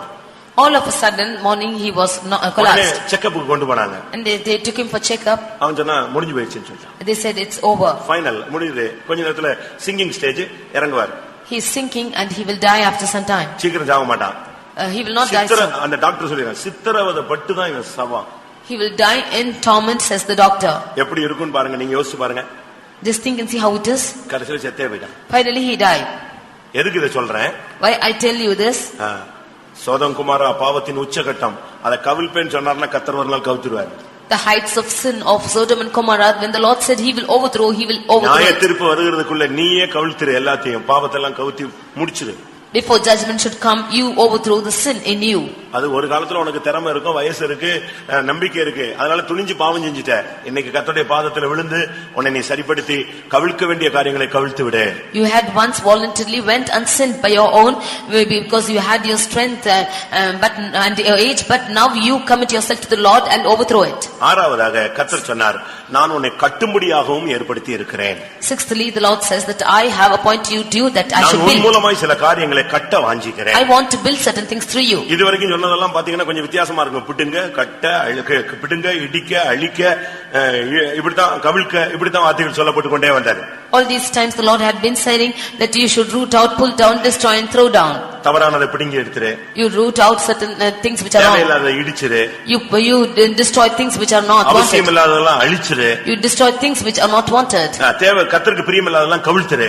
You throw down things which are not pleasing to God. இடம் வந்து சுத்தமாயிடுச்சு. Now it's in the places இப்போ கர்த்தர் சொல்றார், நான் உன்னை கட்டும்படியாக ஏற்படுத்துகிறேன். Now the Lord says that I have caused you to build. நீதிமொழிகள் 14ஆம் அதிகாரம் 1ஆம் வசனத்திலே புத்தியுள்ள ஸ்திரீ தன் வீட்டை கட்டுகிறாள். In Proverbs 14:1 it said that wise woman buildeth a house. வீடு என்பது நம்முடைய மூன்று காரியங்களை காண்பிக்கிறது. House shows three aspects. ஒன்று, ஒரு தனி மனிதன் தேவனுடைய வீடாக இருக்கிறான். An individual man is a house of the Lord. எபிரேயர் 3ஆம் அதிகாரத்தை பார்க்கும் பொழுது Hebrews chapter 3. ஆரம்பத்திலே கொண்டிருந்த நம்பிக்கையை முடிவு வரைந்து நாம் பற்றிக்கொண்டால் நாமே அவருடைய வீடாக இருப்போம். If you have the hope which you had in the beginning until the end, then we are the house of the Lord. இரண்டாவது, உன்னுடைய குடும்பம் ஒரு வீடு. Secondly, the family is a house. மூன்றாவது, தேவனுடைய சபை ஒரு வீடு. Thirdly, the church of God is the house. கர்த்தர் தேவனுடைய வீட்டுக்கு உன்னை கொண்டு வந்திருக்கிறார். The Lord has brought you to the house of the Lord. ஒரு தேவனுடைய பிள்ளை தன்னுடைய தனிப்பட்ட ஜீவியத்தை கட்டி எழுப்ப வேண்டும். The child of God should build up the individual life. இரண்டாவது, தன்னுடைய குடும்பத்தை அவன் கட்டி எழுப்ப வேண்டும். Secondly, he should build up his family. மூன்றாவது, சபையை அவன் கட்டி எழுப்ப வேண்டும். Thirdly, he should build the church of God. இந்த காரியத்தை அவன் செய்ய முடியாகத்தான் கர்த்தர் நம்மை ஏற்படுத்தி வைத்திருக்கிறார். It is for this purpose the Lord had ordained us. உங்களுடைய வீட்டை கட்டி எழுப்புகிறீர்களா? Are you building up your family? உங்களுடைய தனிப்பட்ட வாழ்க்கை கட்டப்பட்டிருக்கிறதா? எப்படி இருக்கிறது? Is your individual life being built up or how it is? ஒரு சகோதரன் பரலோகத்துக்கு போனாராம். One brother went to heaven. அங்கே போனபோது இந்த வீடு தான் காட்டினாங்களாம். When he went to heaven, he said this is the house. அதுக்கு முன்னால பல நல்ல நல்ல வீடெல்லாம் காட்டிட்டே பாத்துட்டே போனாராம். ஆனா இவரு போனா ஒரு வீடு அது கட்டமன் குட்டிச்சோறு மாதிரி நிக்குது. He saw many beautiful houses before that, but when he went to a house, it was only with some wall like that. அப்ப சொன்னாரா, இதுதான் உன் வீடு, இன்னும் கட்டி முடிக்கல, நீ ஆயத்தமாயும் இல்லையே, உன்னை எப்படி நான் இங்க கொண்டு வர்றதுன்னு கேட்டார்.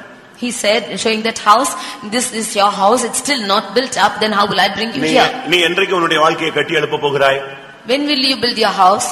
என்றைக்கு உன்னுடைய குடும்பத்தை கட்டி எழுப்ப போகிறாய்? When will you build your family? தயவு செய்து குடும்ப வாழ்க்கையில ரொம்ப கவனமா இருக்கணும். குடும்பத்தை நீங்க எக்காரணம் கொண்டு இடிக்க முற்படவே கூடாது. You should be very careful with your families. In no option you should try to break down your families. புத்தியுள்ள ஸ்திரீ தன் வீட்டை கட்டுகிறாள், புத்தி இல்லாதவளோ தன் கையினாலே அதை என்ன செய்கிறார்? இடித்து போடுகிறார். வேற ஒருத்தர் இடிக்க வேண்டாம், இவ ஒரு ஆள் போதும். A wise woman built her house, but the foolish plucked it down with her hands itself. அப்படிதான் அந்த வசனம். நீதிமொழி 14:1 வாசியுங்கள். Proverbs 14:1. புத்தியுள்ள ஸ்திரீ தன் வீட்டை கட்டுகிறாள், புத்தி இல்லாத ஸ்திரீயோ தன் கைகளினால் அதை இடித்து போடுகிறாள். தன் கைகளினால் அதை இடித்து போடுகிறாள். The foolish plucketh it down with her hands. ஒரு தேவனுடைய பிள்ளை கட்ட வேண்டியது தன்னுடைய வீடு, தன்னுடைய சபை, தன்னுடைய குடும்பம், இவைகளை அவன் கட்டி எழுப்ப அவன் தேவனால் ஏற்படுத்தப்பட்டிருக்கிறான். A child of God has been ordained by the Lord that he might build his own life, his family and the church. ஒரு சிலருக்கு தன்னுடைய வீட பத்தி கவலையே, தன்னுடைய குடும்பத்தை பத்தி கவலையே கிடையாது. அடுத்தவங்க வீட பத்தி தான் ரொம்ப கவலை. எங்க அக்கா வீடு, என் தங்கச்சி வீடு, என் தம்பி வீடு, இங்க உன் வீட்டுல இங்க நடு ரோட்ல நிக்குது, அத நீ பாரு. ஃபர்ஸ்ட் நீ உன்னுடைய வீட்டை ஃபர்ஸ்ட் பாரு. Some of them are not bothered about their own family. They are only concerned about their sisters or the brothers' family. You first consider your family which is broken down. ஒரு சிலருக்கு அவங்களுக்கு அந்த பகுத்தறிவு கிடையாது. Some of them do not have the mind to just discern. தாம் பிள்ளைகளுடைய படிப்பை பார்க்க மாட்டான். They do not look into their children's education. சொந்த குடும்பத்தை அவனுக்கு நிர்மாணிக்க தெரியாது. He cannot consider his own family. வேதம் என்ன சொல்லுகிறது? What does the word of God say? ஒருவன் தன் சொந்த குடும்பத்தை விசாரியாமல் போனால், if one does not inquire his family, அவன் யாரு? அவிசுவாசியிலும் கட்டவன். he is worse than an unbeliever. அப்படிதான் பைபிள் சொல்லுகிறது. That is what the word of God says. முதலாம் தீமோத்தேயு 5:8 1 Timothy 5:8. ஒருவன் தன் சொந்த ஜனங்களையும் விசேஷமாக தன் வீட்டாரையும் விசாரியாமல் போனால் அவன் விசுவாசத்தை மறுதலித்தவன், அவிசுவாசியிலும் கட்டவன். If any provide not for his own house, he has denied the faith and is worse than an infidel. அக்கா பிள்ளைய படிக்க வைக்கிறதுக்கு அமெரிக்கா வரைக்கும் போவான். தாம் பிள்ளைய படிக்க வைக்கிறதுக்கு பக்கத்துல உள்ள ஸ்கூலுக்கு போக மாட்டான். He will go to America even to educate his sister's children, but he will not go even to the neighboring school for his own children. நீங்க அப்படி பொறுப்பற்றவர்களாக இருந்து இந்த பைபிளை தூக்கிட்டு அலையறதுல அர்த்தம் இல்லை. You being very careless, if you take the word of God and move, it is not good. குடும்பத்தை நீ கட்டி எழுப்ப வேண்டும். You should build your own family. உன்னுடைய வீட்டை நீ கட்டி எழுப்ப வேண்டும். You should build your own house. இரண்டாவதாக, secondly, லூக்கா எழுதின சுவிசேஷம் 7:5 பார்க்கும் பொழுது, Luke's Gospel 7:5 and we read, அங்க என்ன சொல்லப்பட்டிருக்கிறது? what is told here? அங்கே ஒரு மனிதனுடைய வாழ்க்கை அழகாக சொல்லப்பட்டிருக்கிறது. A person's life has been depicted here. வாசியுங்கள்.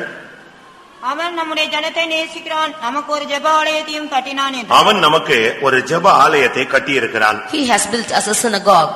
ஒரு தேவனுடைய பிள்ளை ஜெப ஜீவியத்தை கட்டி எழுப்ப வேண்டும். A child of God should build the prayer life. எப்பொழுதுமே பிரேயர் இல்லன்னா அது கூரை இல்லாத ஒரு வீடு. Anybody who has no prayer, it's a house without roof. இன்னைக்கு பாருங்க, அங்க சொல்லி இருக்கிறது ஒரு மனிதனை குறித்து, அவன் ஒரு 100க்கு அதிபதி, அவனை குறித்து சொல்லி இருக்கிறது, அவன் ஜெப ஆலயத்தை கட்டி கொண்டிருந்தான். About a centurion, it is said that he has built a synagogue. உங்களுடைய பிரேயர் லைஃப் எப்படி இருக்கிறது? How is your prayer life? புருஷ மனைவி பிள்ளைகள் எல்லாம் உட்கார்ந்து ஜெபிக்கிறீங்களா? Is your husband, wife and children praying together? இல்ல எல்லாமே செப்பரேஷன் தானா? Or have you been separated in this? அவங்க ஜெபிச்சிருங்க. Each of them individually pray. நல்லா தான் இருக்கும். It's good only. ஆனா அது தனி ஜெபம் தனி, குடும்ப ஜெபம் தனி. Individual prayer is different to the family prayer. ஒரு பையன் 12 வயசு பையன் அவங்க அப்பா போய், அப்பா 4 மணிக்கு எழும்ப மாட்டேங்கிறியப்பா, 11 மணிக்கும் தூங்கிடுறியப்பா, ஜெபமே இல்லையாப்பா. அதெல்லாம் எனக்கு தெரியும், நீ சும்மா இருந்தா. A small boy, when he went and asked his father, you did not come for the 4 o'clock praising and for the 11 o'clock prayer too. He said, you just keep quiet. மனைவி ஜெபிக்க சொன்னா, அதெல்லாம் எனக்கு தெரியும், நான் நைட் ஜெபம் பண்ணுவேன். நைட்ல அவர் முழிக்கிறதே இல்லையா? If the wife asks him to pray, he says that I know it, I will pray in the night. He is not உன்னை கட்டும்படியாக ஏற்படுத்தி இருக்கிறார். நீ ஜெப ஜீவியத்தை, ஜெப ஆலயத்தை கட்ட வேண்டும். You are asked to build up and you should build your prayer life. இன்றைக்கு இந்த பிரசங்கத்துக்கு பின்பாக தேவன் உன்னை ஏற்படுத்திய நோக்கத்தை கர்த்தர் உனக்கு வெளிப்படுத்தி கொண்டு வருகிறார். இன்றையிலிருந்து உன்னுடைய ஜெப வாழ்க்கையை நீங்கள் கட்டுங்கள். The Lord is showing you the purpose for which he has appointed you this day, and you should build the prayer life from today. 1/4 மணி நேர ஜெபத்தை 1/2 மணி நேரமா மாற்றுங்கள். You convert the quarter hour of prayer to half an hour. 1/2 மணி நேர ஜெபத்தை 1 மணி நேரமா மாற்றி சோதனைக்கு உட்படாதபடி தப்பித்துக் கொள்ளுங்கள். You convert the half an hour prayer to 1 hour and to escape temptation. சமயம் கிடைக்கும் பொழுதெல்லாம் ஜெபித்து பழகுங்கள். Every time you get, you keep praying. ஒரு ஜெப வீரனாய் நீங்கள் உங்களை மாற்றிக் கொள்ளுங்கள். You become a prayer warrior. ஜெபம் தேவனோடு இணைக்கக்கூடிய ஒரு பாலம். Prayer is something which is uniting you with God. தேவனும் உன்னை இணைக்கக்கூடிய ஒரு பாலம், பிரிட்ஜ் அது. It's a bridge which is uniting between you and God. உன்னையும் தேவனையும் இணைக்கக்கூடிய ஒரு தன்மை உள்ளது. It has the tendency to unite you with God. அவன் அந்த ஜெப ஆலயத்தை கட்டினான். He built that synagogue. இன்னைக்கு நாமும் கூட கட்டுகிறோம். எப்படி கட்டுகிறோம்? Today we are building. How are we building it? முதலாம் கொரிந்தியர் 3ஆம் அதிகாரத்திலே பவுல் தான் கட்டுகிற காரியத்தை குறித்து பேசுகிறார். First Corinthians chapter, the Saint Paul says about building. முதலாம் கொரிந்தியர் 3ஆம் அதிகாரத்திலே First Corinthians 3rd chapter, 10ஆம் வசனத்திலிருந்து பவுல் சொல்லுகிற வார்த்தையை நாம் பார்க்க முடியும். verse 10, we see about the words which Saint Paul says. அவர் முதலாவது சொல்கிறார், புத்தியுள்ள சிப்பாசாரியை போல நான் கட்டினேன். I have built upon it as a good foundation. அதுல பலரும் பல விதங்களிலே கட்டுகிறார்கள். And many of them are building in their own manner. எப்படி கட்டுகிறோம் என்பதை பார்க்க கடவன். We have to see as to how we have to build. இயேசுதான் போடப்பட்ட ஒரு அஸ்திபாரம். Jesus is the foundation which is being put. அந்த அஸ்திபாரத்தின் மேல் தான் நீ கட்டி எழுப்பப்பட வேண்டும். And you should be built upon that foundation. ஒருத்தன் பொண்ணு வச்சு கட்டுகிறான். One is building with ஒருவன் வெள்ளியை வைத்து கட்டுகிறான். one is building with silver. ஒருவன் விலையேற பெற்ற கல்லை வைத்து கட்டுகிறான். One is building with precious stones. வசதி இல்லாதவன் மரத்தை வைத்து கட்டுகிறான். And those who have no facility building with wood. இன்னும் வசதி குறைந்தவன் புல்லையும் வைக்கோலை வைத்து கட்டுகிறான். And those who are even lesser, they build with hay and stubble. ஆனால் எல்லாம் கட்டி முடித்த பின்பு அக்கினி வந்து அதை பரிசோதிக்கும். But after everything is built, fire will come and try. உங்களுடைய வாழ்க்கையை நீங்கள் எப்படி கட்டிக்கொண்டு வருகிறீர்கள்? How are you building your life? விசுவாசத்தினால் கட்டி வருகிறீர்களா? Are you building with faith? விலையேறப்பட்ட தெய்வீக சுபாவங்களினால் கட்டிக்கொண்டு வருகிறீர்களா? Are you building with precious character of God? பரிசுத்தத்தினால் கட்டி எழுப்பி கொண்டு Are வருகிறீர்களா? you building it with holiness? அதை நீங்கள் சரியான விதத்தில் நிதானிக்க வேண்டியது அவசியம். It's good if you should examine your life. இல்லாவிட்டால் அந்த நீங்கள் கட்டுகிறது அக்னியிலே வெந்து உருகி ஒன்றுமில்லாமல் போய்விடும். Or that which is built will be given to fire and will melt and become nothing. கடைசியாக கர்த்தர் சொன்னார், பார், நான் உன்னை நாட்டும்படியாக ஏற்படுத்தி இருக்கிறேன். Finally the Lord said that I have caused you to plant. ஒரு தேவனுடைய பிள்ளை சில காரியங்களை நட்ட வேண்டியது அவசியமாக இருக்கிறது. It is necessary for a child of God to plant certain things. ஒரு தேவனுடைய பிள்ளை எப்பொழுதுமே நல்ல அனுபவங்களை அவன் தனக்குள்ளே நாட்டி வைத்துக் கொள்ள வேண்டும். A child of God should plant good experiences within himself. ஆதியாகமம் 9:20 பார்க்கும் பொழுது நியாயத்தீர்ப்பிலிருந்து வெளியே வந்து பேழையை விட்டு வெளியே வந்ததான நோவா திராட்சை தோட்டத்தை நாட்டினான். Genesis 30:20 we see that Noah who came out of the ark, he planted vineyards. ஒரு தேவனுடைய பிள்ளை சரியான காரியங்களை நாட்ட வேண்டும். A child of God should plant right things. ஏசாயா 5:2 பார்க்கும் பொழுது Isaiah 5:2 when we read, அங்கே சொல்லி இருக்கிற நற்குல திராட்சை செடியை நான் நாட்டினேன். I planted good wine in the vineyards. நமக்குள்ள நற்குலத்தை அந்த நல்ல திராட்சை தன்மையை நாம் நாட்ட வேண்டியது அவசியம். It is necessary for us to plant good wine in the nuts. தயவு செய்து கசப்பான தன்மைகளை உங்களுக்குள்ளே நாட்டிக்கொள்ள வேண்டாம். Do not you plant which is bitter. காட்டு ஒலிவ மரங்களை உங்களுக்குள்ளே நாட்டி வைக்க வேண்டாம். Do not plant wild olive trees within you. உங்களுக்குள்ளே நீங்கள் திராட்சை தோட்டங்களை, நற்குல திராட்சை தோட்டங்களை, நல்ல கனி கொடுக்க ஜீவியத்தை நீங்கள் நாட்டுங்கள். You plant the choicest wine or the life which is fruitful. பிரசங்கி 2:5 அவன் சொல்லுகிறான், கனிதரும் விருட்சங்களை நான் நாட்டினேன். In Ecclesiastes 2:5 he says that I have planted fruitful boughs. நமக்குள்ளே ஒரு கனிதரும் வாழ்க்கையை நாம் நாட்ட வேண்டியது அவசியம். It is needed for us to plant a fruitful life in us. நம்மை தேவன் சபையிலே நன்மை உண்டாகும்படியாக நாட்டி வைத்திருக்கிறார். The Lord has planted us in the church that we might bring goodness. எரேமியா 24:6 நன்மை உண்டாகும்படியாக நான் உங்களை நாட்டி வைத்திருக்கிறேன். In Jeremiah 24:6 he says that I have planted you that I might bring good through you. எல்லாவற்றுக்கும் மேலாக கர்த்தருடைய ஆலயத்திலே நாம் நாட்டப்பட்டவர்கள். Above all we are planted in the temple of God. 92ஆம் சங்கீதம் 13ஆம் வசனத்தை பார்க்கும் பொழுது, Psalm 92:16 when we read, 92ஆம் சங்கீதம் 13ஆம் வசனத்தை பார்க்கும் பொழுது, Psalm 92:13 when we read, கர்த்தருடைய ஆலயத்தில் நாட்டப்பட்டவர்கள் என்றென்றைக்கும் செழித்திருப்பார்கள். Those who are planted in the temple of the Lord shall flourish forever. தேவன் இதற்காகத்தான் நம்மை நாட்டி வைத்திருக்கிறார். For this purpose has the Lord planted us. நீ எங்கேயோ நாட்டி எங்கேயோ கனி கொடுத்து எங்கேயோ நீ போய்விடக் கூடாது. You should not be planted or born and go somewhere else. நீ தேவனுடைய ஆலயத்தில் நாட்டப்பட்டவன். You have been planted in the temple of நீ God. உனக்குள்ளே கனிதரும் விருட்சங்கள் நாட்டப்பட்டிருக்க வேண்டும். There should be a fruitful plants which is planted in you. நீ பிதாவினால் நடாத நாற்றாக நீ இருந்து விடக் கூடாது. You should not be the plant which is not planted by the Father. பிதா நாட்டின நாற்றாக நீ நிற்க வேண்டும். You should be like the plant which is planted by the Father. ஒரு சிலர்லாம் திடீர்னு பின்மாறி போகிறதை நான் பார்க்கலாம். We see some people who are backsliding அதுக்கு sometimes. காரணம் அவர்கள் பிதாவினால் நடாத நாற்றுகள். The reason is that they are plants which are not planted by the Father. எரேமியாவே, நான் இந்த பூமியிலே உன்னை எதற்காக ஏற்படுத்தினேன்? O Jeremiah, why have I set you on this earth? என்னுடைய வார்த்தையை உன் வாயில் அருளும்படியாக, That I might put my words in your mouth. களைகளை பிடுங்கும்படியாக, That I might root out the tares. அந்நிய பலிபீடங்களை சிலைகளை இடிக்கும்படியாக, That I might might pull down the groves, சரீரத்தின் செய்கைகளையும் பிசாசின் கிரியைகளையும் அழிக்கும்படியாக, that I might destroy the deeds of the flesh and devil, காசுக்காருடைய பலகைகளையும் புறாவிக்களுடைய ஆசனங்களையும் Sodom குமாராவையும் கவிழ்க்கும்படியாக, that I might overthrow the money exchangers and the doves and also the Sodom and Gomorrah. உன்னுடைய ஜீவியத்தை, உன்னுடைய வீட்டை, உன்னுடைய குடும்பத்தை, உன்னுடைய ஜெப ஜீவியத்தை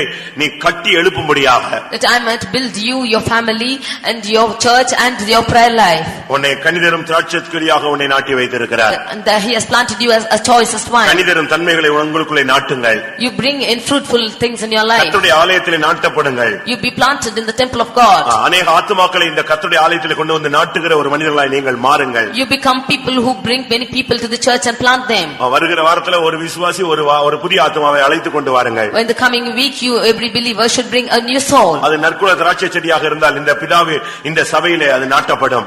If it is a choicest vine, it will be planted in this church. அது நீங்கள் சரியான விதத்தில் புரிந்து கொண்டு நற்குல திராட்சை செடிகளை கொண்டு வந்து சபையிலே நாட்டுங்கள். Understanding this in the right manner, you bring choicest vine and plant in the church. இந்த திட்டத்தை எரேமியா புரிந்து கொண்டபோது அப்படியே தன்னை அர்ப்பணித்து விட்டார். And Jeremiah should understand this plan, he offered himself like that. கர்த்தர் அவனிடத்தில் பேசினார். And the Lord spoke to him. அவனுடைய 12ஆம் வசனத்திலே, முதலாம் அதிகாரம் 12ஆம் வசனத்திலே, என் வார்த்தையை நான் தீவிரமாய் நிறைவேற்றுவேன் என்று சொன்னார். In first chapter 12th verse he says that I will hasten my word to perform it. உன்னை ஏற்படுத்திய நோக்கத்தை கர்த்தர் தீவிரமாய் நிறைவேற்ற வாஞ்சிக்கிறார். The Lord wants to hasten to perform his word in you. இப்பொழுது உங்களை ஏற்படுத்திய நோக்கம் உங்களுக்கு புரிந்திருக்குமே. Now you should have understood the purpose why he has chosen நீங்கள் சிறு பிள்ளை என்று சொல்ல வேண்டாம். Don't say that you are a child. படிப்பறிவில்லை என்று சொல்ல வேண்டாம். Don't say you are unlearned. திறமைகள் இல்லை என்று சொல்ல வேண்டாம். Don't say that you have no capability. வசதிகள் இல்லை என்று சொல்ல வேண்டாம். Don't say you have no facility. எரேமியா 1:6 அவன் சொன்னா, நான் பேச அறியேன், எனக்கு பேச்சு திறமை கிடையாது, நான் சின்ன பிள்ளை என்று அவன் சொல்லி சுட்டி காண்பித்தான். In Jeremiah 1:6 he says that I cannot speak for I am a child and I don't know how to speak. உன்னை ஏற்படுத்தினது தேவன். It's the Lord who has anointed you. அவருக்கு எதையும் செய்ய சக்தி உண்டு. He can do anything. Our பலசாலியை பலனில்லாதவனை பலசாலியாய் மாற்றக்கூடியவர். He is able to make strong the weak. அவாந்தர வெளிகளிலே ஆறுகளை உண்டு பண்ணக்கூடியவர். He is making the rivers to flow in the wilderness. உன்னை ஏற்படுத்தின நோக்கத்தை அவர் நிறைவேற்ற வல்லவர். He is able to fulfill the purpose for which he has chosen you. கர்த்தர் என்னை இந்த சபையில கொண்டு வந்து நோக்கத்தை நிறைவேற்ற வல்லவர் என்பதை விசுவாசிக்கிறவர்கள் கண்களை மூடுங்கள். All those who believe that the Lord is able to perform the work for which he has brought you in this church, என்னை எதற்காக பிடித்தாரோ அதை பிடித்துக்கொள்ள நான் ஆசையாய் தொடர்கிறேன் என்று சொல்லுகிறவர்கள் முழங்கால் படியிடுங்கள். All those who say for what the purpose he has caught me, I am hastening to perform it. என்னை தேவன் ஏற்படுத்திய நோக்கத்தை நிறைவேற்றும்படியாக என்னை சமர்ப்பிக்கிறேன் என்று சொல்லுங்கள். You say that I offer myself for the purpose for which the Lord has chosen me. கர்த்தாவே, என்னை எதற்காக ஏற்படுத்தினீர்? Lord, why you have set me? நான் இன்னும் பாவத்திலே கிடக்கிறேனே. I'm still in my sin. இன்னும் உம்முடைய வார்த்தை இல்லாமல் கிடக்கிறேனே. I still don't have your word. இன்னும் சில காரியங்களை மேற்கொள்ள முடியாதவனாய் தடுமாறுகிறேனே. I'm still staggering that I'm not able to overcome என்னை things. ஏற்படுத்தின நோக்கத்தை எனக்கு இப்பொழுது வெளிப்படுத்தி விட்டீர். You have revealed the purpose for which you have appointed me. நீர்தானே என்னை ஏற்படுத்தினீர். You have appointed me. நீரே அதை எனக்குள் நடப்பியும். You alone should perform that in me. நீரே துவங்கினீர் கர்த்தாவே. You have begun that in me. நீரே அதை பூர்ணமாய் முடித்து தாரும். You have to perfect that in me. அற்பமான ஆரம்பமா இருந்தாலும் முடிவு சம்பூர்ணமாய் இருக்க அருள் செய்யும் ஆண்டவரே. Although my beginning is despised, you make my end to be நான் perfect. தற்பொழுது குப்பையிலே கிடந்தாலும் என்னை மகிமையிலே கொண்டு போய் உட்கார வைப்பேன் என்று நீர் சொல்லி இருக்கிறீர். Although I am low in the dust and ashes, you have promised me that you will make me என்னை குறித்த glorious. உம்முடைய திட்டத்தை நான் புரியாமல் இருந்தேன். All these days I have not known your plan. இப்படி இருக்குமோ அப்படி இருக்குமோ என்கிற ஒரு கேள்வி எனக்குள் போராடி கொண்டிருந்தது. The question as to whether it be like this or that was struggling in ஆனால் me. இன்றைக்கு தேவ ஆவியின் வசனத்திலே தேவ ஆவியின் உதவியோடு வேத வசனத்தை நான் விளங்கிக் கொண்டேன். But with the spirit of the Lord's help I have understood the word of God. எதற்காக என்னுடைய வாயிலே உம்முடைய வார்த்தை வைத்தீர் என்பதை நான் புரிந்து கொண்டேன் ஆண்டவரே. I have understood the purpose why you have set the word of the Lord in my mouth. இன்றையிலிருந்து நான் களைகளை பிடுங்குவேன். From this day I will pluck out the இன்றையிலிருந்து சிலைகள் விக்கிரகங்களை உடைப்பேன். I will pull down the groves and images. தேவனுக்கு பிரியமில்லாத காரியங்களை இடித்து தள்ளி விடுவேன். I will destroy the things which is not pleasing to the Lord. நான் சரீரத்தின் செய்கைகளை ஆவியானுடைய உதவியோடு அழிப்பேன். I will destroy the deeds of the flesh by the spirit of the Lord. இயேசுவின் நாமத்திலே பிசாசின் கிரியைகளை அழிப்பேன். I will destroy the works of the devil through the name of the Lord. கர்த்தருக்கு பிரியமில்லாத காரியங்களை கவிழ்த்து போடுவேன். I will throw down the things which are not pleasing to the Lord. எனக்குள்ளே உருவாக்கப்பட்ட சோதோமையும் குமாராவையும் நான் கவிழ்த்து போட ஆயத்தமாய் இருக்கிறேன். I am ready to destroy the Sodom and Gomorrah which is in me. இன்றையிலிருந்து நான் கட்டி எழுப்ப போகிறேன். From this day I will start build up. என் குடும்பத்தை நான் பொறுப்போடு நடத்துவேன். I will lead my family with responsibility. என்னுடைய ஜெப ஜீவியத்தை கட்டி எழுப்ப போகிறேன். I will build up my prayer life. கனிதரும் விருட்சங்களை எனக்குள் நாட்ட போகிறேன். I will plant with choices wine in my ஆவியின் life. கனிகள் உள்ள ஜீவியத்தை நான் இனிமேல் கடைபிடிக்க போகிறேன். I will bring forth fruits in my life. அநேக ஆத்துமாக்களை ஆலயத்தில் சபையிலே கொண்டு வந்து நான் நாட்ட போகிறேன். I bring many souls and plant them in this church. கர்த்தாவே எனக்கு உதவி செய்யும் என்று வாயை திறந்து கேளுங்கள். Lord help me, you open your mouth and ask. உன்னை ஏற்படுத்தினவர் ஏற்படுத்திய நோக்கத்தை நிறைவேற்ற வல்லவர். The one who has appointed you is able to fulfill it.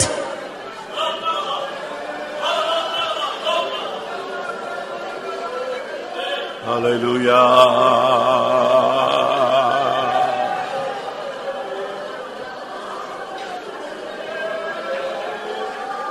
Rahemina sahabayana shabalam tidatina tudabalamam tidabalaka tidabakadabaka tidabala.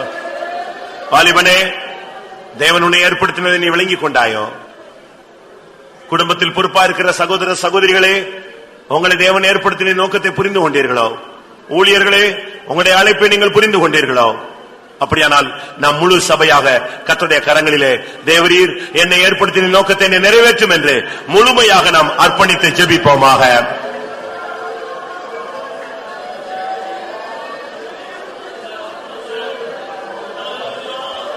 எல்லாரும் வாயை திறந்து இந்த வாத வசனங்களுக்கு அர்ப்பணித்து ஜெபியுங்கள்.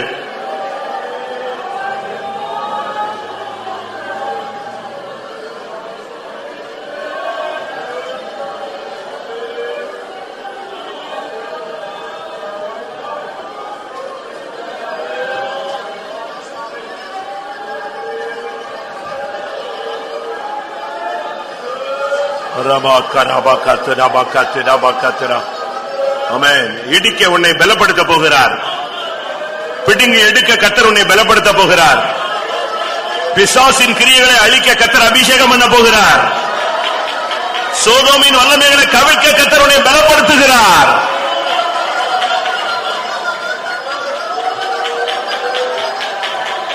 இன்றையிலிருந்து உன்னுடைய ஜெப ஜீவியம் கட்டி எழுப்பப்பட போகிறது. உனக்குள்ளே கனிதரும் விருட்சங்களை கர்த்தர் நாட்டுகிறார். உன் மூலமாய் அநேகரை கர்த்தர் சபையிலே ஆலயத்தில் நாட்டப் போகிறார். ரபல கத்ரா, இதோ ஓ தேவனுடைய வார்த்தை உன் நாவில் அருளப்படுகிறது. உன் வார்த்தையிலே இனிமேல் வல்லமை உண்டு. நீ சொல்லுவதை கர்த்தர் வாய்க்க பண்ண போகிறார். என் ஊழியக்காரன் வார்த்தையை நிலைப்படுத்துவேன். என் ஸ்தானாதிபதியின் ஆலோசனை நான் நிறைவேற்றுவேன்.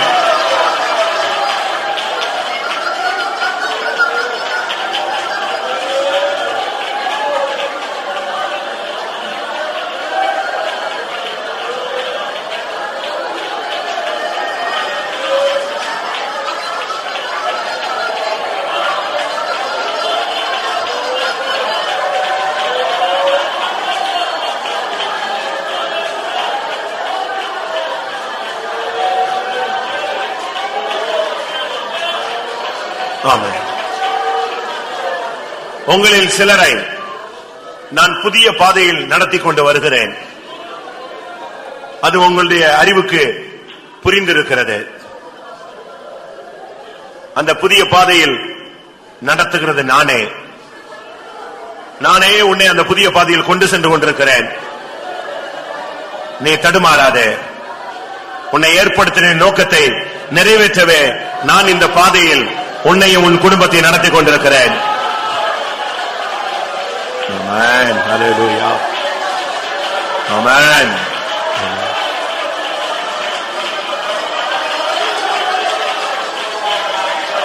ஆம். இன்னும் உங்களில் அநேகரை நான் புதிய பாதையில் கொண்டு செல்ல தீர்மானித்திருக்கிறேன். இன்றையிலிருந்து ஒரு புதிய வழி உண்டாகும். ஒரு புதிய பாதையில் நான் உன்னை கொண்டு செல்ல போகிறேன். நீ எனக்கு பின்னே ஓடி வந்தால் போதும். நான் அந்த புதிய பாதையில் உன்னை இழுத்துக் கொள்வேன். நீ எனக்கு பின்னே ஓடி வருவாய்.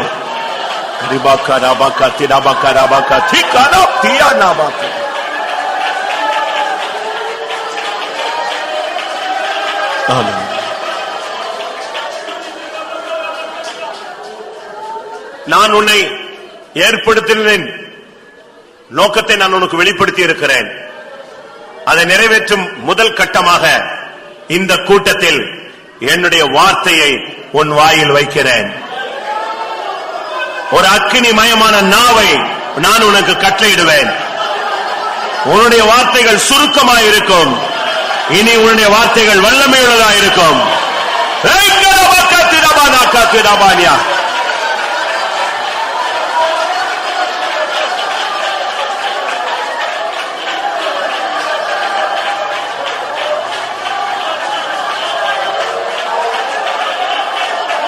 ஆமென் ஆமென்.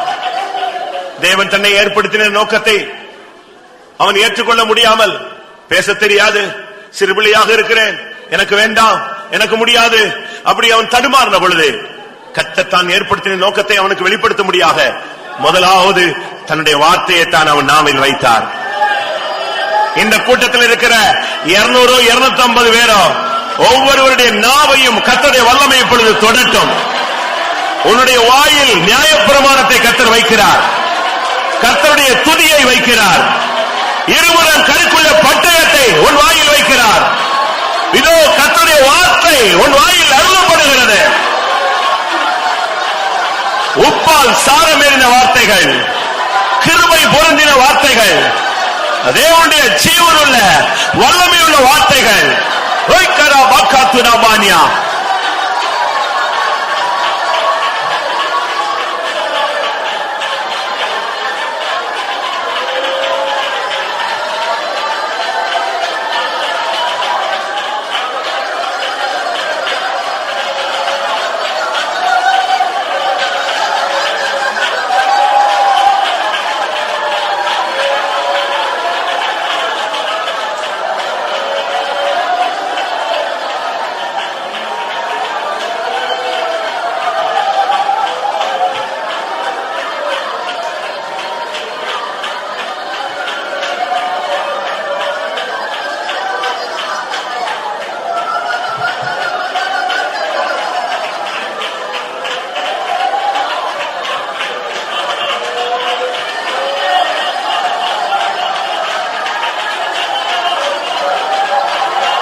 ஹல்லேலூயா ஆமென்.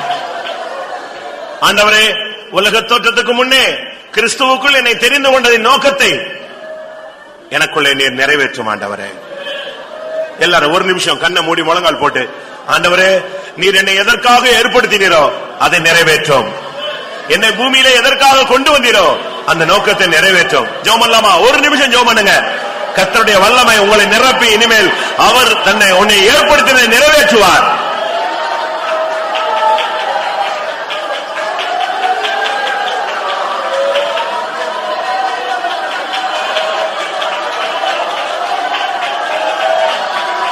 ஹல்லேலூயா.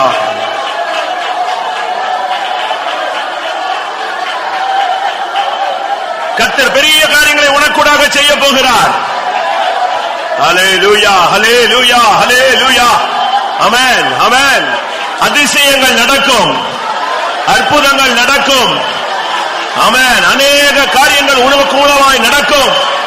மறை பொருள்களை கர்த்தர் வெளிப்படுத்துவார். ஹல்லேலூயா. நீ தேவனுடைய கரத்தில் உள்ள ராஜ முடியாய் மாறப் போகிறாய்.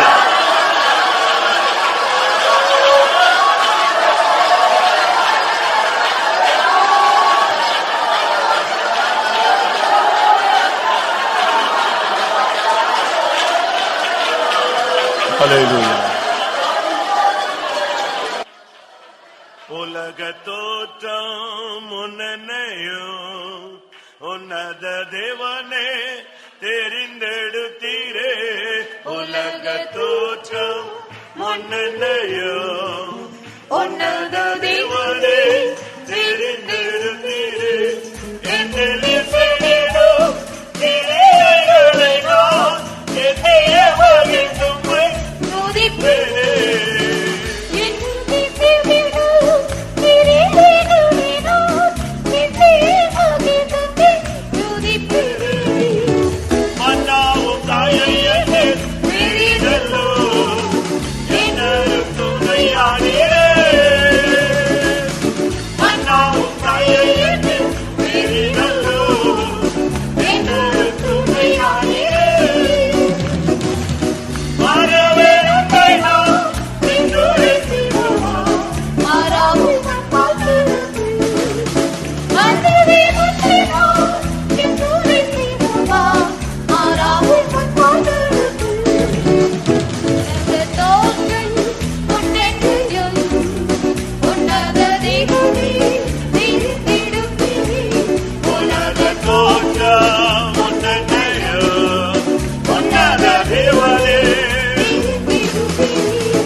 துரபானியா ரிக்கபாலியா மாங்கராபாலாபா கராபான்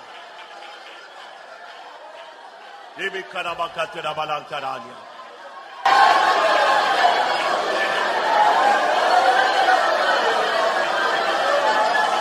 ஆமென். எரேமியாவுக்குள்ளே தேவனுடைய திட்டம் ஒரு குறுகிய மனப்பான்மையோடு உள்ளதல்ல, அவனுக்கு மாத்திரம் உள்ளதல்ல, அவனை கொண்ட ராஜ்யத்தையே கர்த்தர் இடிக்க ஆரம்பித்தார்.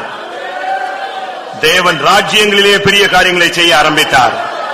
உலக தோற்றத்துக்கு முன் கிறிஸ்துவுக்குள் தெரிந்து கொள்ளப்பட்டவர்கள் மாத்திரமே இந்த சபைக்குள் வர முடியும். அப்படியானால் கர்த்தர் உலக தோற்றத்துக்கு முன்னே உன்னை தெரிந்து கொண்டார். ஆனபடியால் தான் இன்றைக்கு நீ முழங்காலில் நின்று கொண்டிருக்கிறாய். ஆமென். நிச்சயம் அந்த நோக்கத்தை அவர் நிறைவேற்றப் போகிறார். அதை தீவிரமாய் நிறைவேற்றப் போகிறார். நிச்சயமாய் நிறைவேற்றுவார். நிச்சயமாய் நிறைவேற்றுவார். அவர் நிச்சயமாய் நிறைவேற்றப் போகிறார்.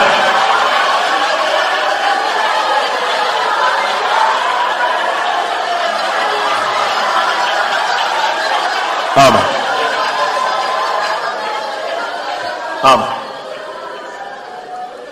நாத்தான் வேலை சந்தித்த தெய்வம் என்னை எப்படி தெரியும் என்று அவன் கேட்டான்.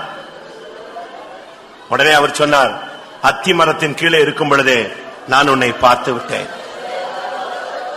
எப்படி இருக்கும்? காட்டத்தி மரத்தில் கிடந்த மனிதனை பார்த்து சொன்னார், சகையுவே இறங்கி வா என்று சொன்னார். உன்னை குறித்து ஒரு பெரிய நோக்கம் இருக்கிறது. உன் பெயர் என்னதென்று அவர் அறிந்திருக்கிறார். உனக்கூடாக தேவனுடைய வல்லமை பிரகாசிக்க போகிறது. ஆமென். கர்த்தர் உனக்குள்ளே உன்னை ஏற்படுத்திய நோக்கத்தை நிச்சயமாய் நிறைவேற்றுவார்.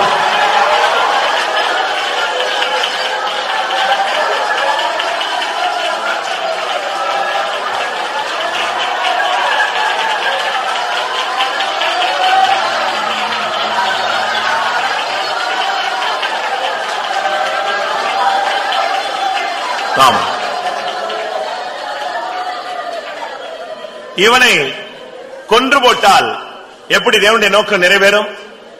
எப்படி சொப்பனம் நிறைவேறும்? இவனை குழியிலே போட்டு விட்டால் இவனுடைய தரிசனம் எப்படி நிறைவேறும்? இவனை விட்டு போட்டால் இவனுடைய வாழ்க்கை என்ன ஆகும்? இப்படித்தான் சத்துரு கேள்வி கேட்டு அவனை விற்க முயற்சித்தான், கொல்ல முயற்சி எடுத்தான், குழியிலே போட முயற்சித்தான். ஆனால் சிங்காசனத்தை தேவன் அவனுக்கு கொடுக்க மறந்து விடவில்லை.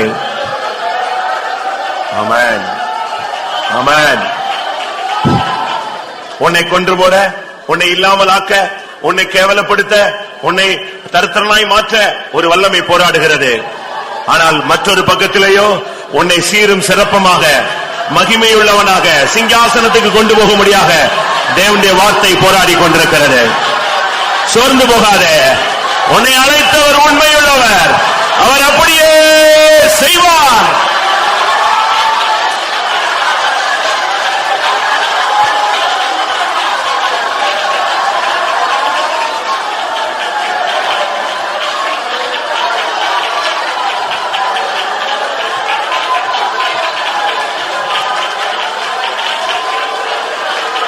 ஆமென். ஒரு பாவியை ரட்சிப்பார். மறுதலித்து போனவர்கள் புதுப்பிக்கப்படுவது கூடாத காரியம் என்று சொல்லி இருக்கிறது. நான் ஒரு பின்மாற்றக்காரனாச்சே, கர்த்தர் என்னை மன்னிப்பாரா, ஏற்றுக்கொள்வாரா என்று நீ போராடி கொண்டிருக்கிறாய். வேத வசனத்தின் வெளிச்சத்தில் சொல்லுகிறேன், மறுதலித்து போனவர்கள் புதுப்பிக்கப்படுவது கூடாத காரியம் என்று எபிரேயர் 6ஆம் அதிகாரத்திலே வாசிக்கிறோம். ஆனால் மறுதலித்த ஒரு விசை அல்ல, 3 தரம் மறுதலித்த இயேசு பேதுருவை இயேசு நேசித்தார். அதே ஊழியத்தை கர்த்தர் அவன் கையில் கொடுத்தார். இன்றைக்கு ஒரு வார்த்தை சொல்லு, நீ இருக்கிற இடத்துல இயேசுவே உம்மை நேசிக்கிறேன் என்று சொல்லிவிடு. உன்னை ஏற்படுத்திய நோக்கத்தை மறுபடி நிறைவேற்றுவார்.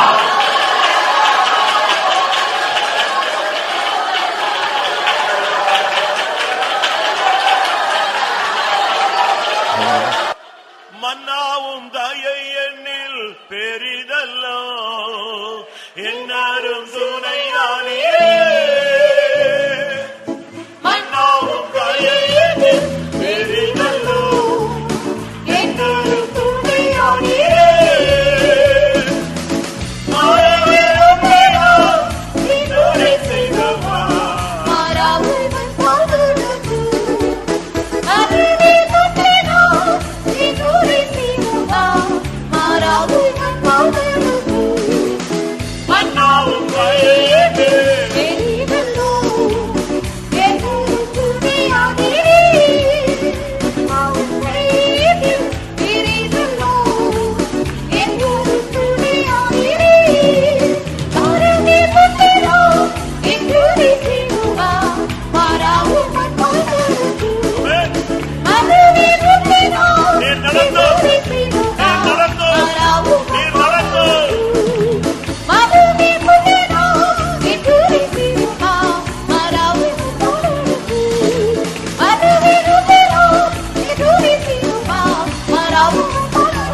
ஹalleluya ஹalleluya ஹalleluya.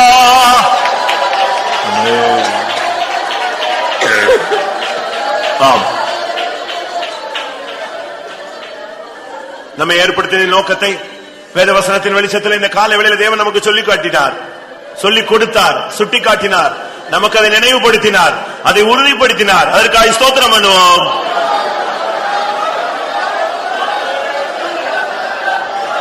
தேவ சந்நிதியிலே ஒரு விஷயம், நம்மை தேவன் ஏற்படுத்தின நோக்கத்தை நமக்குள்ளே நிறைவேற்ற முடியாக நம்மை அர்ப்பணிக்க உதவி செய்தபடினாலே ஸ்தோத்திரம் பண்ணுவோம்.